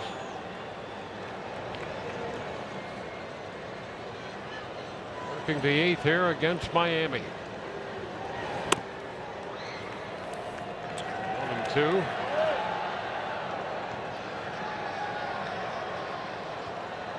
Kevin Cash, Kyle Snyder looking on.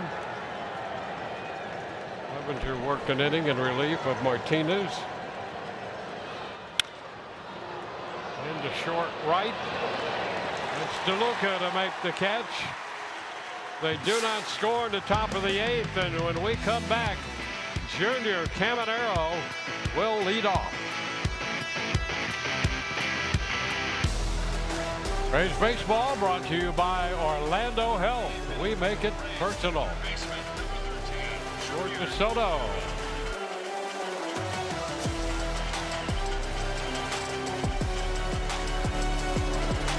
You just soak that in. Many great spots here. Anthony Bender, veteran right-hander, the new pitcher. The Rays come into bat in the bottom of the 8th inning, and Junior Caminero takes a strike. Well, the sweeper, we just saw it, and you could see that ball, he can throw it around a pole. Got that sidearm delivery, and that ball just takes off. That one right there is started at Junior and ends up in the middle of the plate. So you've got 2 looks, call a timeout here, try to regroup.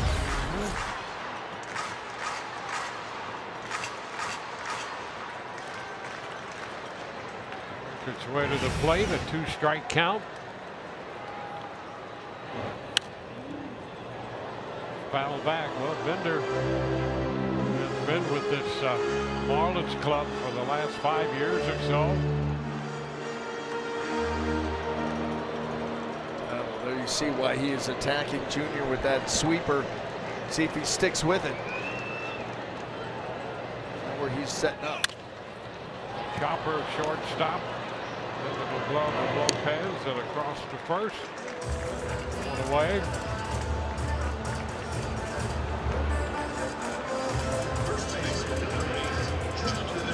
You know what? Yes. What? Right here. Why not? Yeah, why not? Bobblehead afternoon. Just pop one. Perfect situation for him. Jonathan Aranda looking for his first hit of the day. 8 home runs. 53 runs batted in, hitting .275 on the year. Takes that pitch sweeping in for a strike.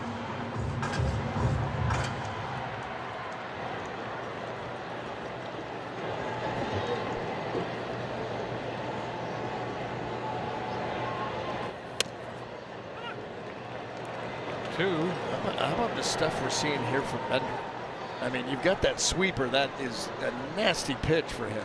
But then that fastball right there, 97. I mean, it just tremendous stuff. You saw coming in 9 straight scoreless outings. And that pitch takes care of Aranda. 3 pitches, 2 gone. Well, Orlando Health slow-mo replay. This is the slider. See that the break not as big as that sweeper, but boy, oh boy, did he miss that one. He left that right in the middle of the plate, a spinner, and Jonathan got underneath it.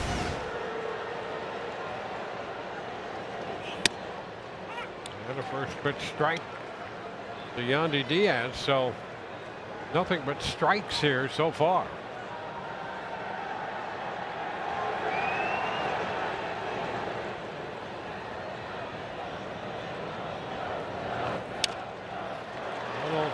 Soft liner caught.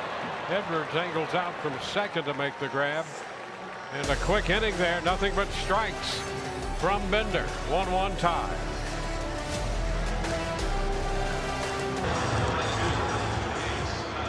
Rays TV is presented by Union Home Mortgage.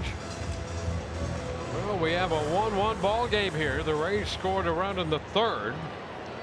And Miami got a run on the pinch hit home run by Hernandez in the 7th. We go to the 9th. Brian Baker on the hill for the Rays. And Stowers takes a swing and miss. Strike 1.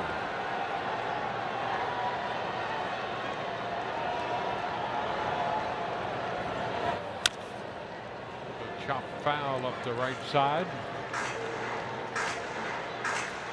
0-2. And Pete Fairbanks, the former Ray, goes to work down the left field line in the bullpen. Fairbanks, the Marlins closer.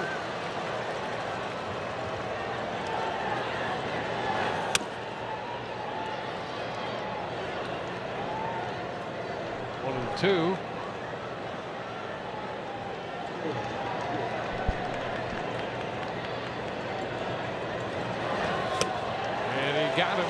Got him reaching.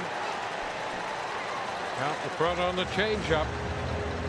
We see that a lot with Baker because of the difference in velocity. We talked about it earlier in the game. That fastball, you see how deep that was in his hand and the pronation. That's where he's able to take off the extra miles per hour. So that fastball at 97, that changeup at 85 on average. Another changeup to start Norby. Strike 1. That is such a good pitch for him. That opponent average, big swing and miss pitch, and then how about 98? Yeah. Changeup, then to 98. And a Marlins challenge. Calls overturned by Miami starts to challenge.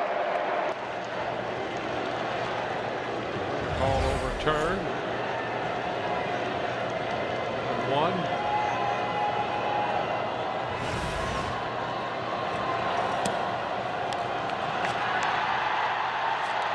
2 balls and a strike.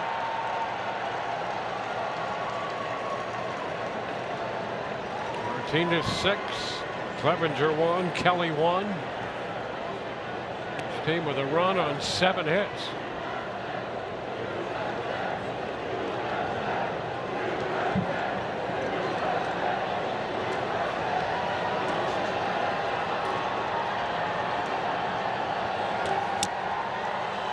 Take the count to 2-2.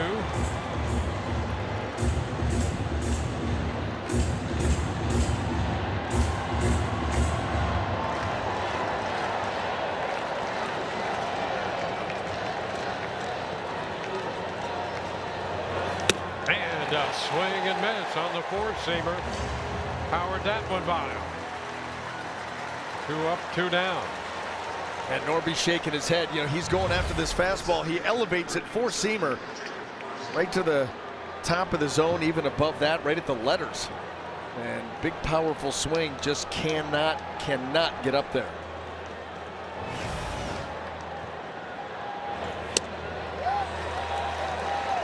Marcy out in front. Marks him with the changeup.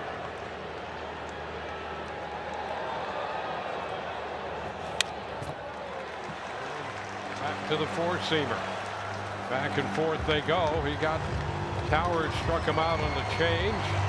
Got Norby on the 4-seamer. One of each here to Marcy to get ahead 0-2.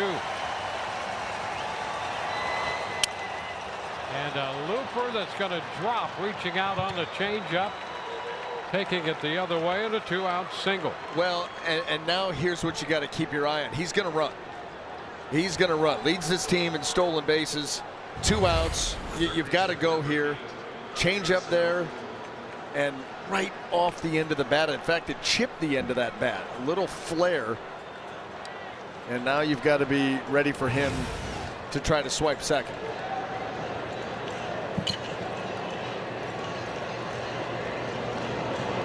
Pierre Sonoya swings and lets a fly ball into left, hips it back at the track, at the wall.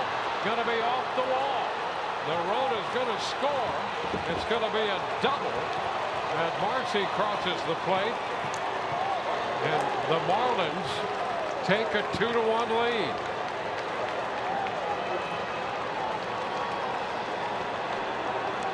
Boy, 1 strike away from a perfect inning. And not a bad pitch to break the bat. A little flare base hit. And then all of a sudden you get this changeup that stays in the middle of the plate. And Sonoja was all over it. He was not out in front at all. Stayed behind it. And that ball clearing Chandler out there in left field, off the wall it goes. And Marcy runs well. So he's running on contact with 2 outs. And he's going to score easily. Wow. Just happened. There, here's Hernandez, who pinch hit in the 7th and tied the game. And he jumped on the first pitch, hit it out. Now he's batting in the 9th inning with Miami leading 2-1. Marcy with that 0-2 base hit, and they turn it into a run. 1-1. Well, now can the Rays get to Pete Fairbanks? He's been busy down there in the bullpen. Got to get out of this inning without giving up anything else. 2.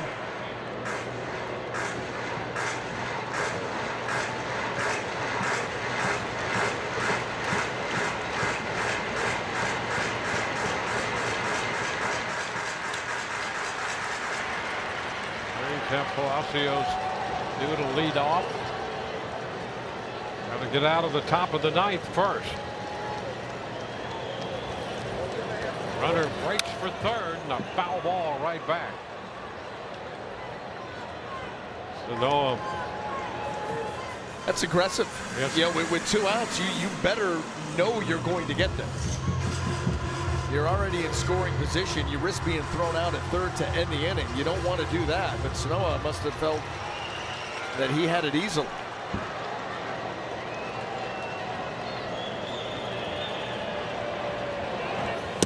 And a wave and miss on the changeup. So the Rays will come in to hit in the bottom of the ninth against Pete Fairbanks, down 2-1.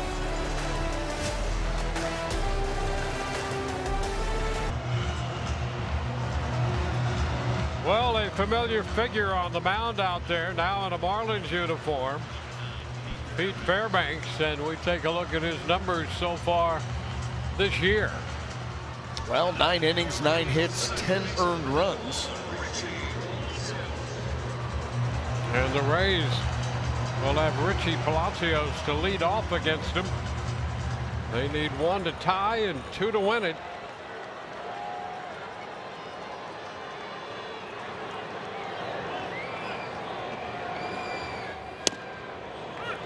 And Palacios takes strike 1. 98 from Fairbanks.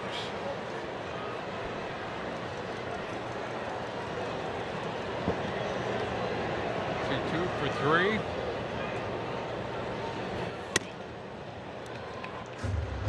And 1. Been up around 500 over the last 14 at bats, 7 of 14.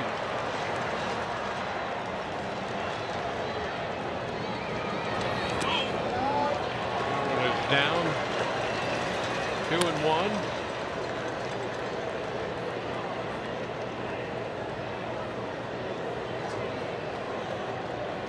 Fairbanks off the IL Thursday.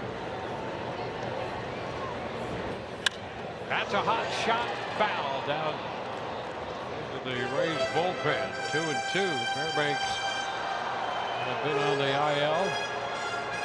Last worked on the 27th of April. It was against the Dodgers out in LA. Gave up 3 runs. Registered 90 saves for the Rays between 2019 and last year. And that pitch close. Challenge it. Pitch is called a ball. Catch down. Call the ball. Let's take a look. He was pretty at. Oh, no way. So on the challenge, they will get the strikeout for out number 1.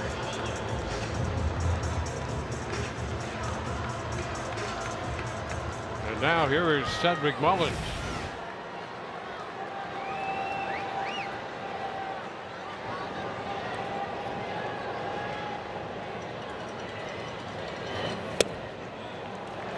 This is the slider.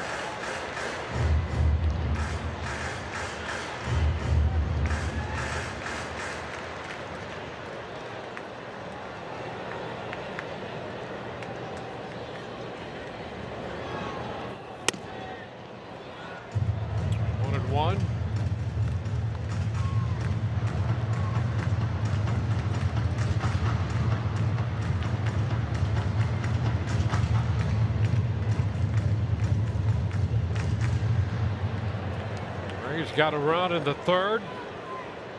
Miami a run in the 7th and a run in the top of the 9th. We're in the bottom of the 9th. Rays looking for a base runner. Need a base runner. That, I mean, absolutely. Get someone out there and try to maybe create something.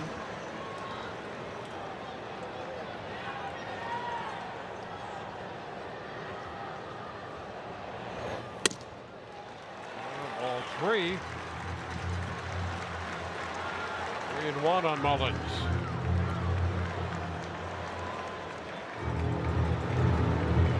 Rays started the day at 29-14, 2 games up in the American League East.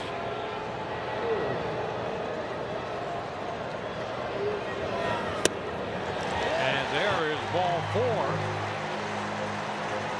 Mullins draws the walk. Well, there's your opening. Pete Fairbanks does not hold runners well.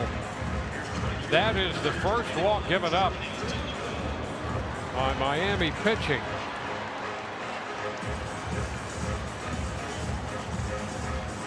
Johnny DeLuca is going to be at the plate. pitching, allowing just one walk. Off of a start, and DeLuca fouls the pitch back. Maybe trying to time him up because, again, Pete Fairbanks, big, tall, lanky right-hander, has got a high leg kick, a slower leg kick at times, and so Mullins 9 of 12 in the running game.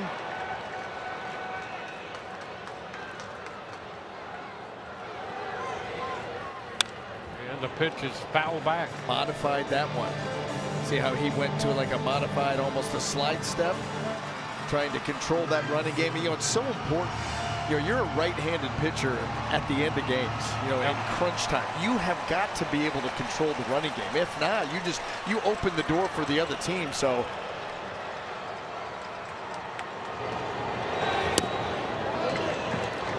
slider off the plate, 1-2.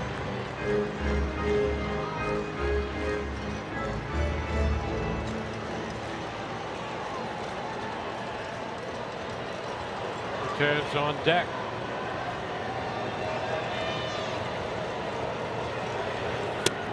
There you go. He starts and check.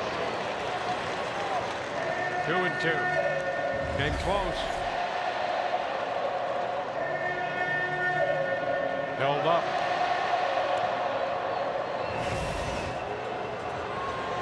Fairbanks gave up 8 stolen bases in 60 innings a season ago.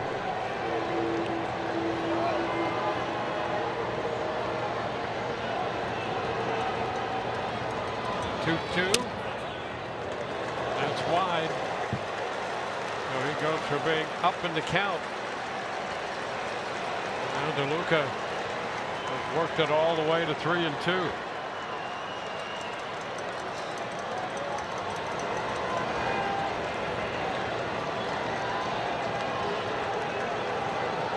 Runner on the move. 3-2. Strike 3 called, and the throw gonna go into center field. Mullins up and on his way to third, and he'll be there with 2 outs. So the Rays will have the potential tying run 90 feet away. And Joe Mack just the pitch right down the middle. There's the jump, and watch Mack from his knees, and he just airmails that ball out there. No chance for anybody to make a play. Nowhere close to the bag. And here's Nick Fortes.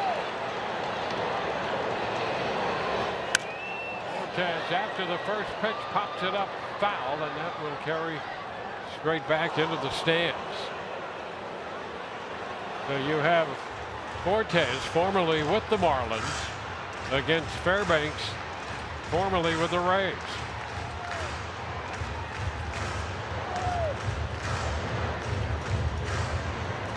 Fortes entered as a pinch hitter in the 7th inning.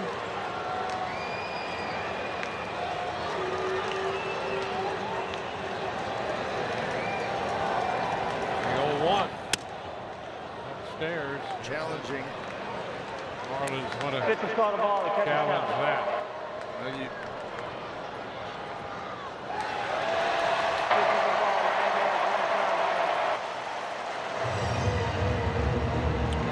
It's the ball, and the count is 1-1. That was one of those, hey, I can't take it home with us, so might as well give it a shot.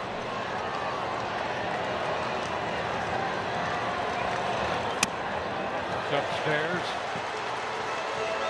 2 balls and a strike. Taylor Walls on deck.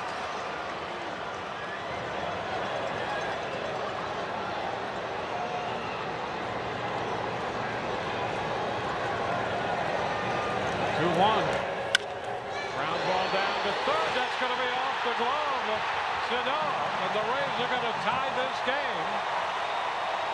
Mullins crosses the plate. It's a 2-2 ball game. Fortes keeps it alive. And just putting the ball in play, trying to fight. You got a tough righty out there on the mound, and you're just trying to hit a ball hard somewhere.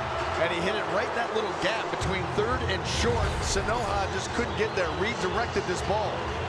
Right there, the reach didn't quite get far enough.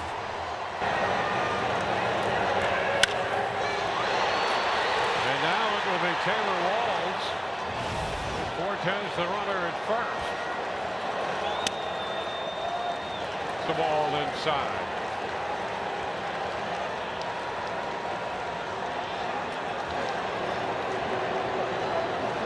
Fairbanks wanting a new baseball.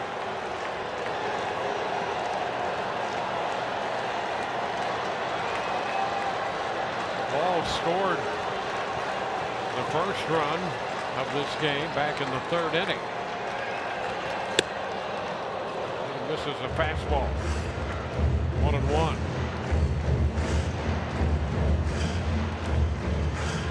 Biggie busy in the bullpen. And you think back to that throw by Mack. From his knees, kind of nonchalant, missed everybody, allowed Mullins to get to third. I mean, the whole sequence could have changed to Fortes with the runner at second as opposed to with the runner on third. Walls wants to challenge that call. A little bit of the plate. So the Rays lose the challenges. The ball 2-strike count.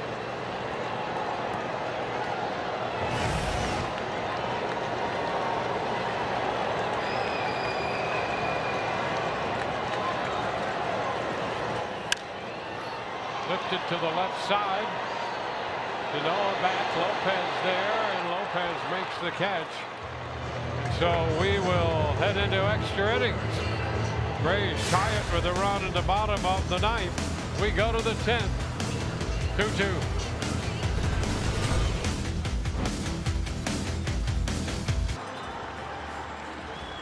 Well, the Rays with a run in the bottom of the ninth inning against Pete Fairbanks. And Fairbanks not all that happy in the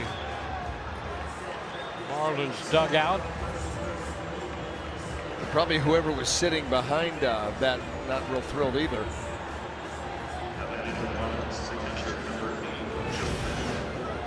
And we will go into extra innings here.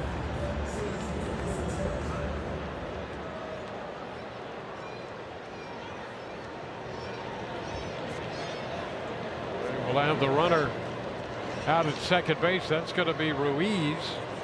Joe Mack will be the hitter. And the Rays have Hunter Biggie.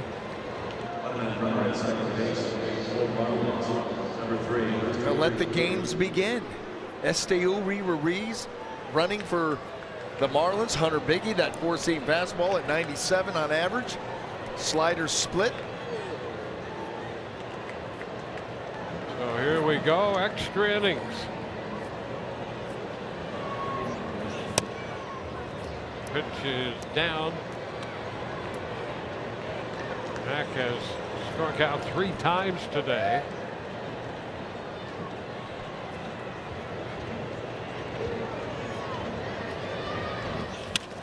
Ground ball, base hit through the left side. So Ruiz advances to third. And Mack has a base hit. Going the other way. Just slaps that ball. You see where Junior was pulled way in, and when you're in that far, there's not a lot of range. You can slap the ball right by him, and able to do that. And now Marlins with first and third, nobody out. Tough spot here.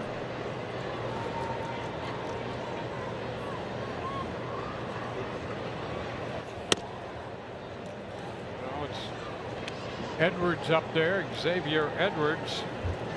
There's the breakout. Miami 0-2 in extras. The Rays 5-2.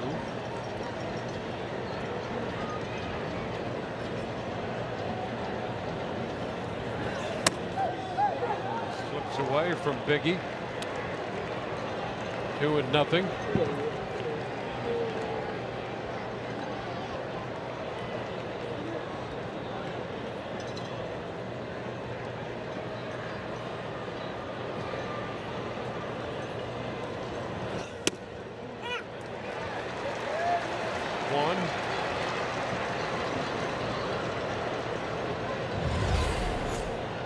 Low rider fastball right there, bottom of the zone, right on the corner. That's a perfect spot.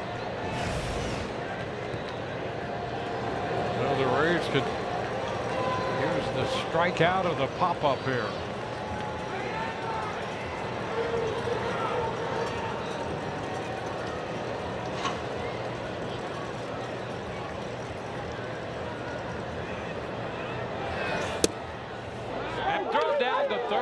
count. A leaping grab by Caminero, with Ruiz ducking back in. They're trying to steal it out here is what you're trying to do. Trying to catch the runner Ruiz napping, and really there was no play there to be made. Ruiz was almost back to the bag as soon as Fortes wound up to throw. A wave and miss. About a 3-1 slider for you. Wow. That is a big pitch, potentially a game pitch. Well, now you're in Edwards' head a little bit because he was fully expecting the 3-1 heater. Got a 3-1 slider, has to be wondering, what am I getting now? Oof. Ooh, and he misses. That's ball 4. The bases are loaded. And the difficult situation gets even more so because you know that visiting team, we talked about it when the Rays are on the road, you need a crooked number. You need to score more than one because the home team can then play the game, get them over, get them in game, and tie you up at minimum.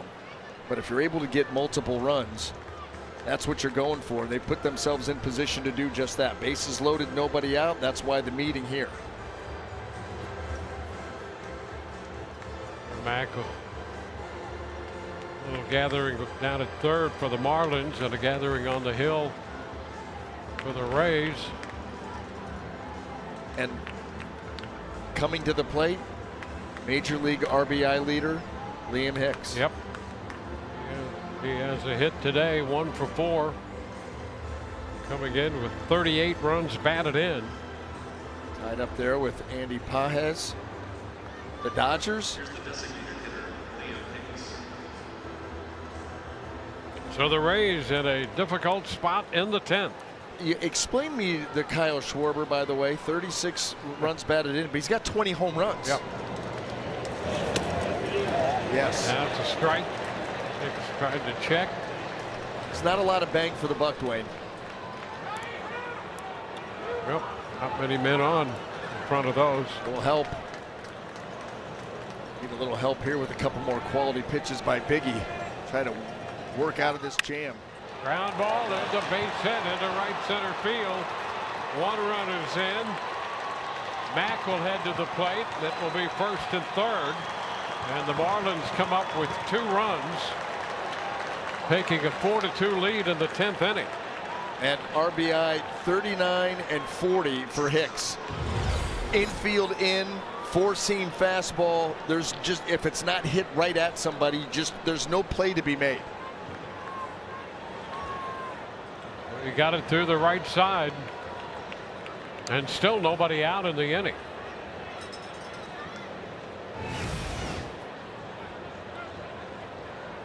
Renato Lopez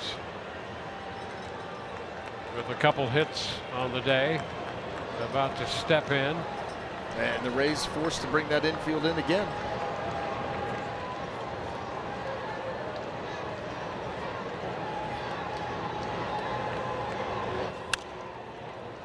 Fouls it back.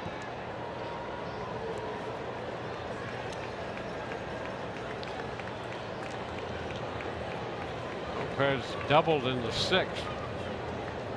Infield hit in the first inning.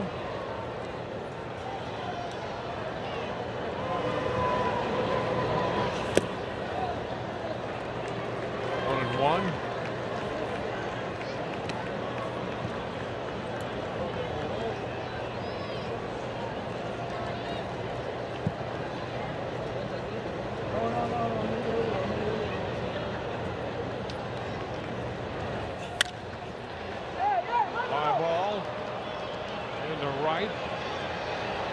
Lines up to make the catch. Throw's going to be headed to the plate. It will be late. The run scores, and up to second goes Hicks. Easy read for Hicks. DeLuca is making the throw to try to get Edwards without question. Not anywhere near the cutoff man, and as soon as the ball comes out of his hand, Hicks is going to walk to second. Watch him go back and tag, and then watch the throw trajectory.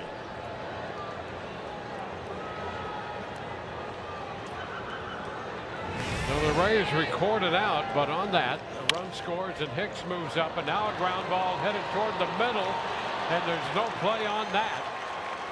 Walls got over there, got a glove to stop it, but could not go anywhere with it, while Hicks advances to third. And Stowers is aboard. Boy, saving that ball from getting into the outfield and a chance to make a play. You know, if he's able to get up clean, he's going to get Stowers. But that ball is in the heel of the glove, and it just comes loose.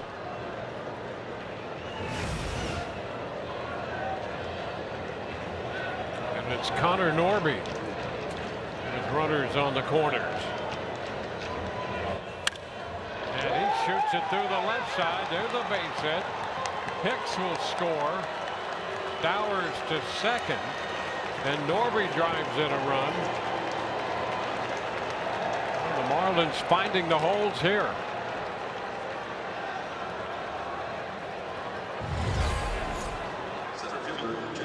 Now the slider, look at how straight it stays. It just doesn't have any movement towards that glove side. And Norby able to stay back on it, and he pokes that ball through the hole over on the left-hand side of the infield. And you're right, everything right now the Marlins touching is turning into runs. Got 4 hits and a walk in the inning. The only out in the inning produced a run.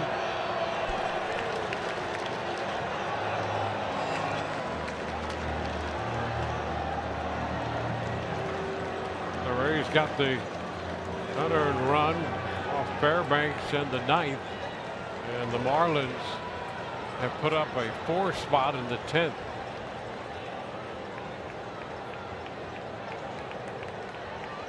Jacob Marcy.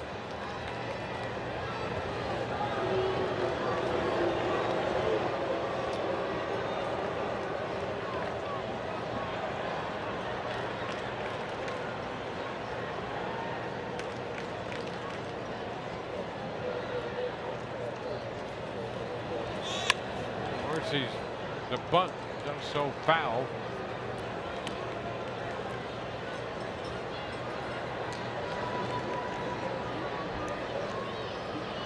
Marcy, 3 hits on the day with a single, triple, and a single, and run scored in the 9th inning. 3 for 4.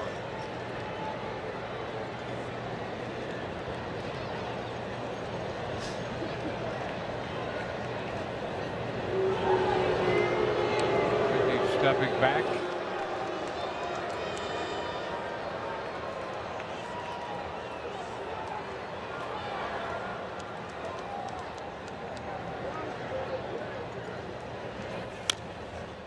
Foul ball. 0-2.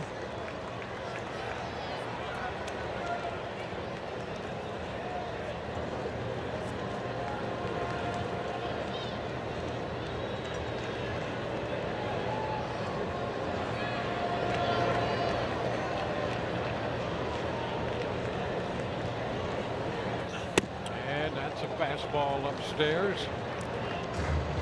1-2.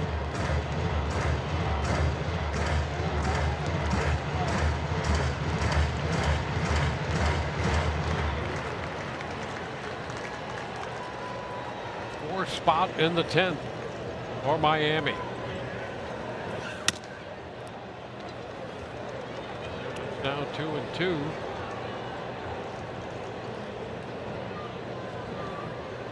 Pitch will be number 20.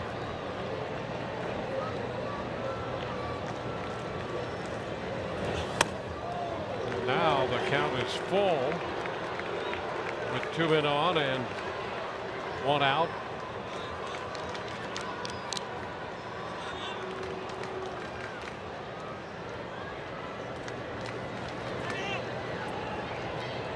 Giving time, Marcy. Late time. Yeah, that's where it becomes strategic. You wait for that hitter or that pitcher to come set. It's a big pitch, and all of a sudden there's the time call. You get 1.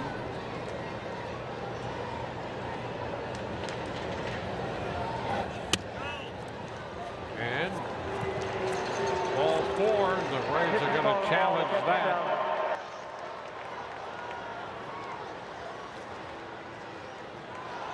And that missed. The bases are again loaded. You know, and here's the thing too. You've had your meeting out on the mound, and the bullpen is quiet. So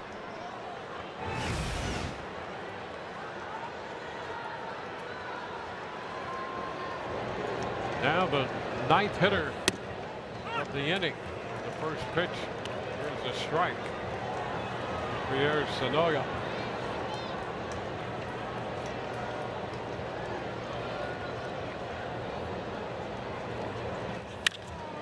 And this one is pulled toward the corner.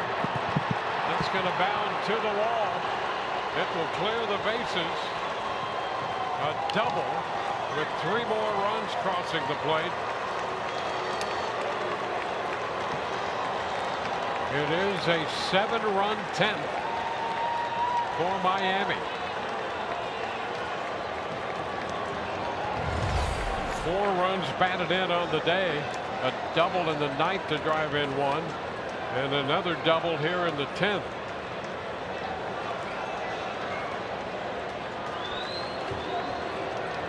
Three runs score on the double by Sonoya. And here's Ruiz again, and a line drive into left for a base hit. The runner heads to the plate, throw cut off. Now throw back to second. They're going to get an out there, but another run scores. that was the most aggressive out call that I've seen in a long time. If someone would have been in front of Paul Clemens, they would have been knocked out. And they're going to look at it. Miami is challenging the outcall second base.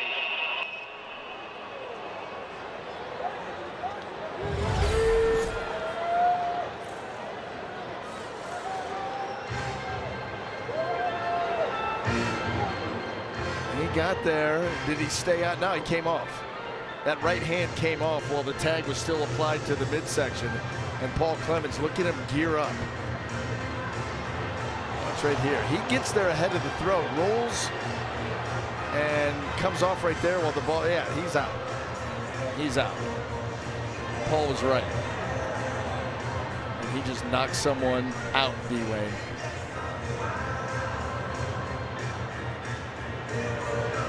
Different parts of the body kept coming off the bag. Yeah, and so maybe he gets that right hand in there, but that right hand doesn't stay on. The tag is on, and Ruiz just continues to come off the bag in different phases. And there is the punch. After review, the call on the field is confirmed. The runner is out. Miami loses their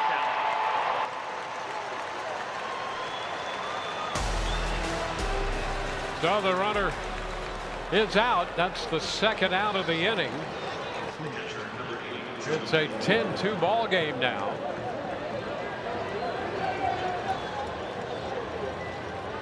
And Joe Mack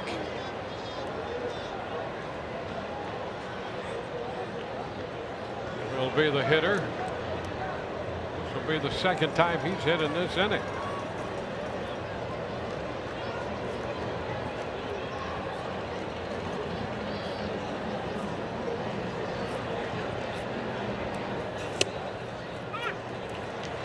Pitch, the strike. What's happening in these bullpens? On the field and in the bullpens. And an 8-run 10th inning.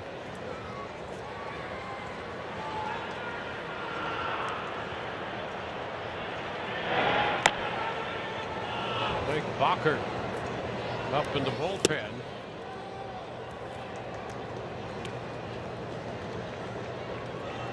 A 2-1 count on Mack.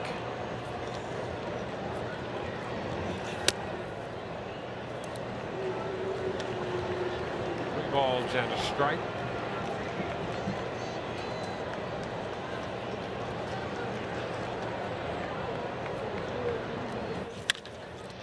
Ball to the right side.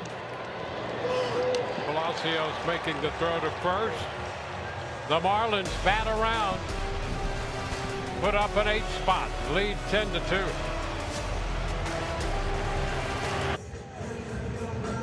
better.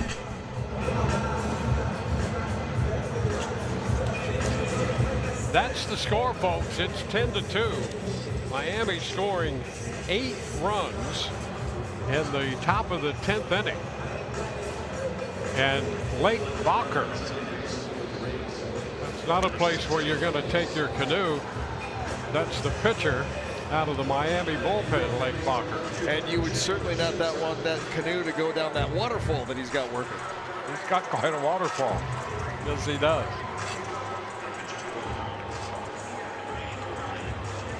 So Bacher is on the hill, and Chandler Simpson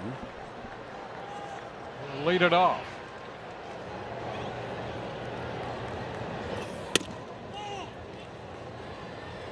Pitches the ball.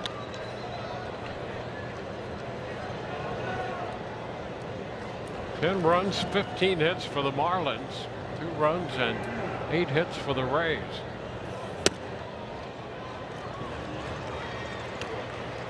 Two and 0.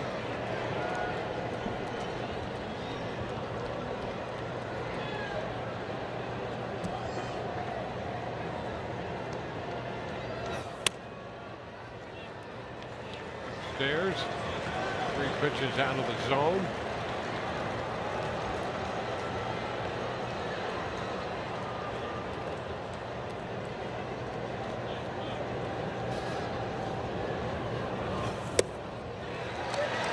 There's ball 4.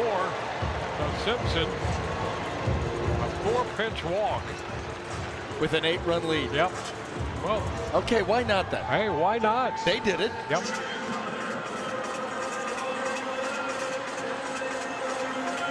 Junior Caminero.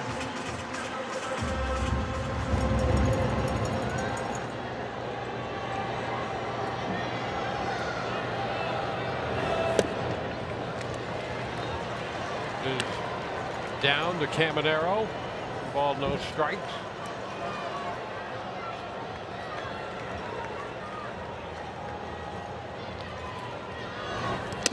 Into the dirt.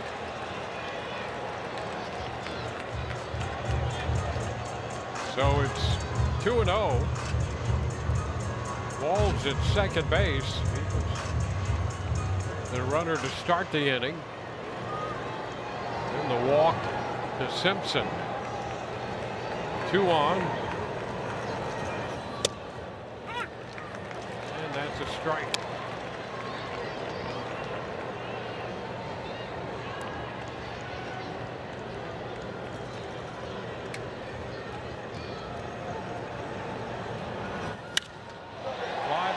Into deep left field. That's got some carry to it and up off the wall. Walls will score. They're going to send Simpson to the plate. It's a double for Caminero. And the Rays make it a 10-4 game. RBIs 20 and 21 for Caminero. Boy, it was so close. So close. He got into that breaking ball.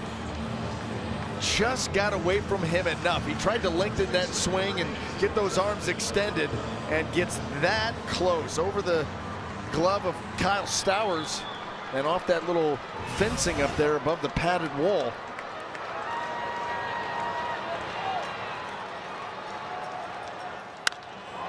Now a fly ball back into center field off the bat of Aranda, and that's going to bound off the wall.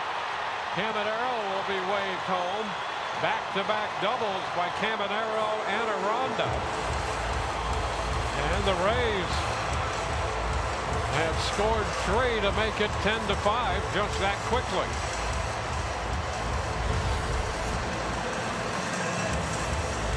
I mean, right down the middle, and you get it. Bacher's just trying to throw a strike. He's had trouble doing that.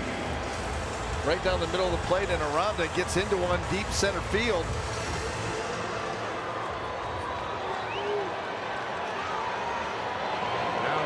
Diaz.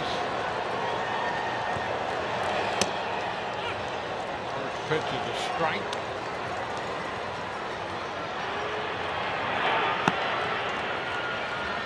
Calvin Crochet gets up in the bullpen for Miami. Ground ball to Sanoya, and the throw across the diamond is in time to get Yandy. Aranda still at second base. Yandy absolutely hits a bullet. That's a really nice play by Sanoa. He starts to back down and get the backhand, trying to get a good beat on that baseball.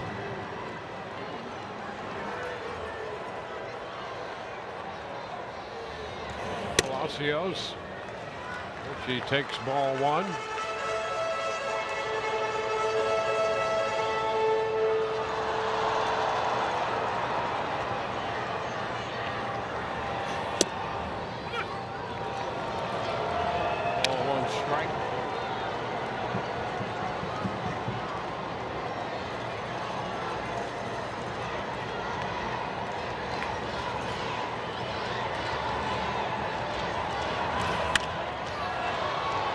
Foul, going to be out of play. It's 1-2.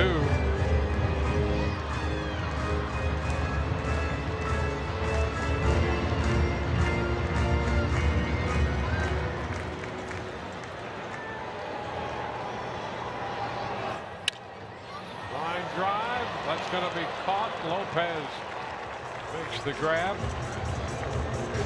Ronda still at second now. 2 outs. Cedric Mullins will bat.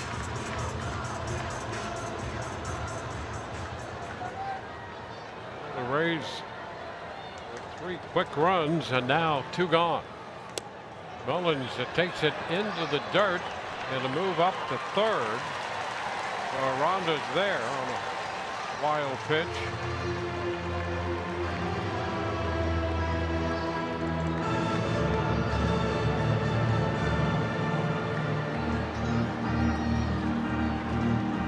Rays with 10 hits. Both teams in double figures in that department.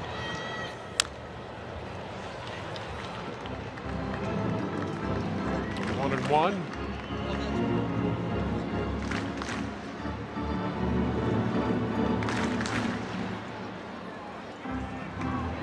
Mullins. A base hit in the 6th, walked and scored in the 9th.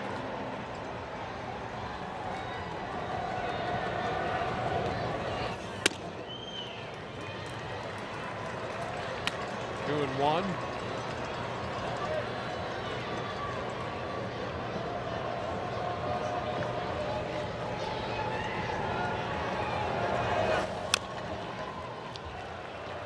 Two.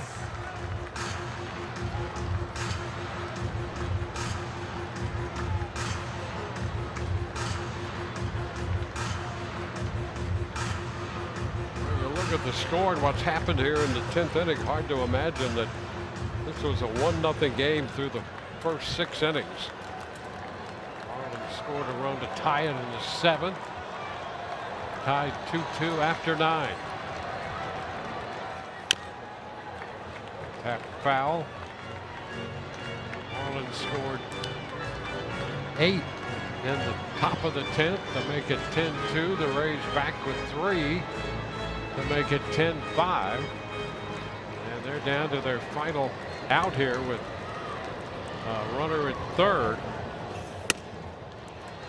And the count's going to go to 3-2. And Cedric Mullins. Tony DeLuca hoping he can get an at bat here.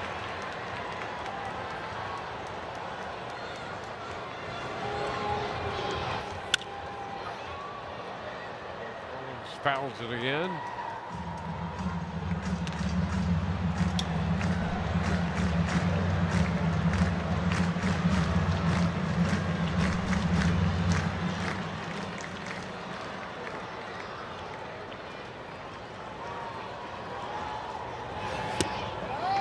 And he draws the walk. Second walk of the inning.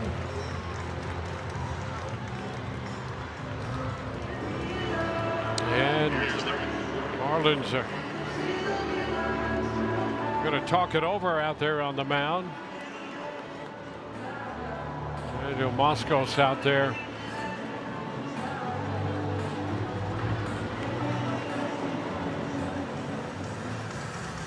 The Lake Bacher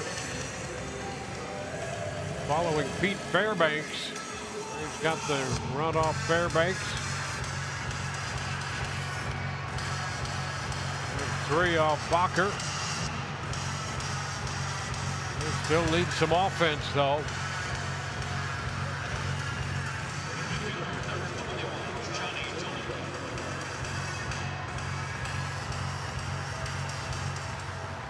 Johnny DeLuca. For 4 days so far.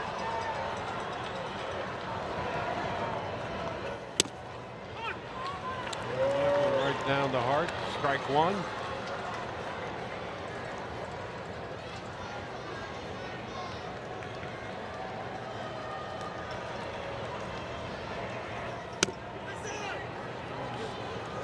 Inside, up to second base. Goes Mullins on indifference. Challenge here. Oh, strike. Going to take the count to 0-2. I mean, wow. Just was.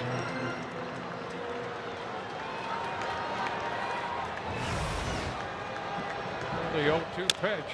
Half foul.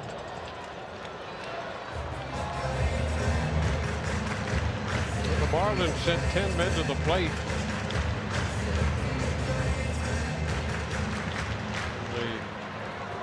Top of the inning. It's the 8th, actually the 7th man to come to the plate with a courtesy runner. Fly ball center field. That's going to send Marcy back to the track, and he makes the catch to end this one. And it's a 10-5 final. It goes 10 innings, and the Rays see the Marlins tie this series at a game apiece.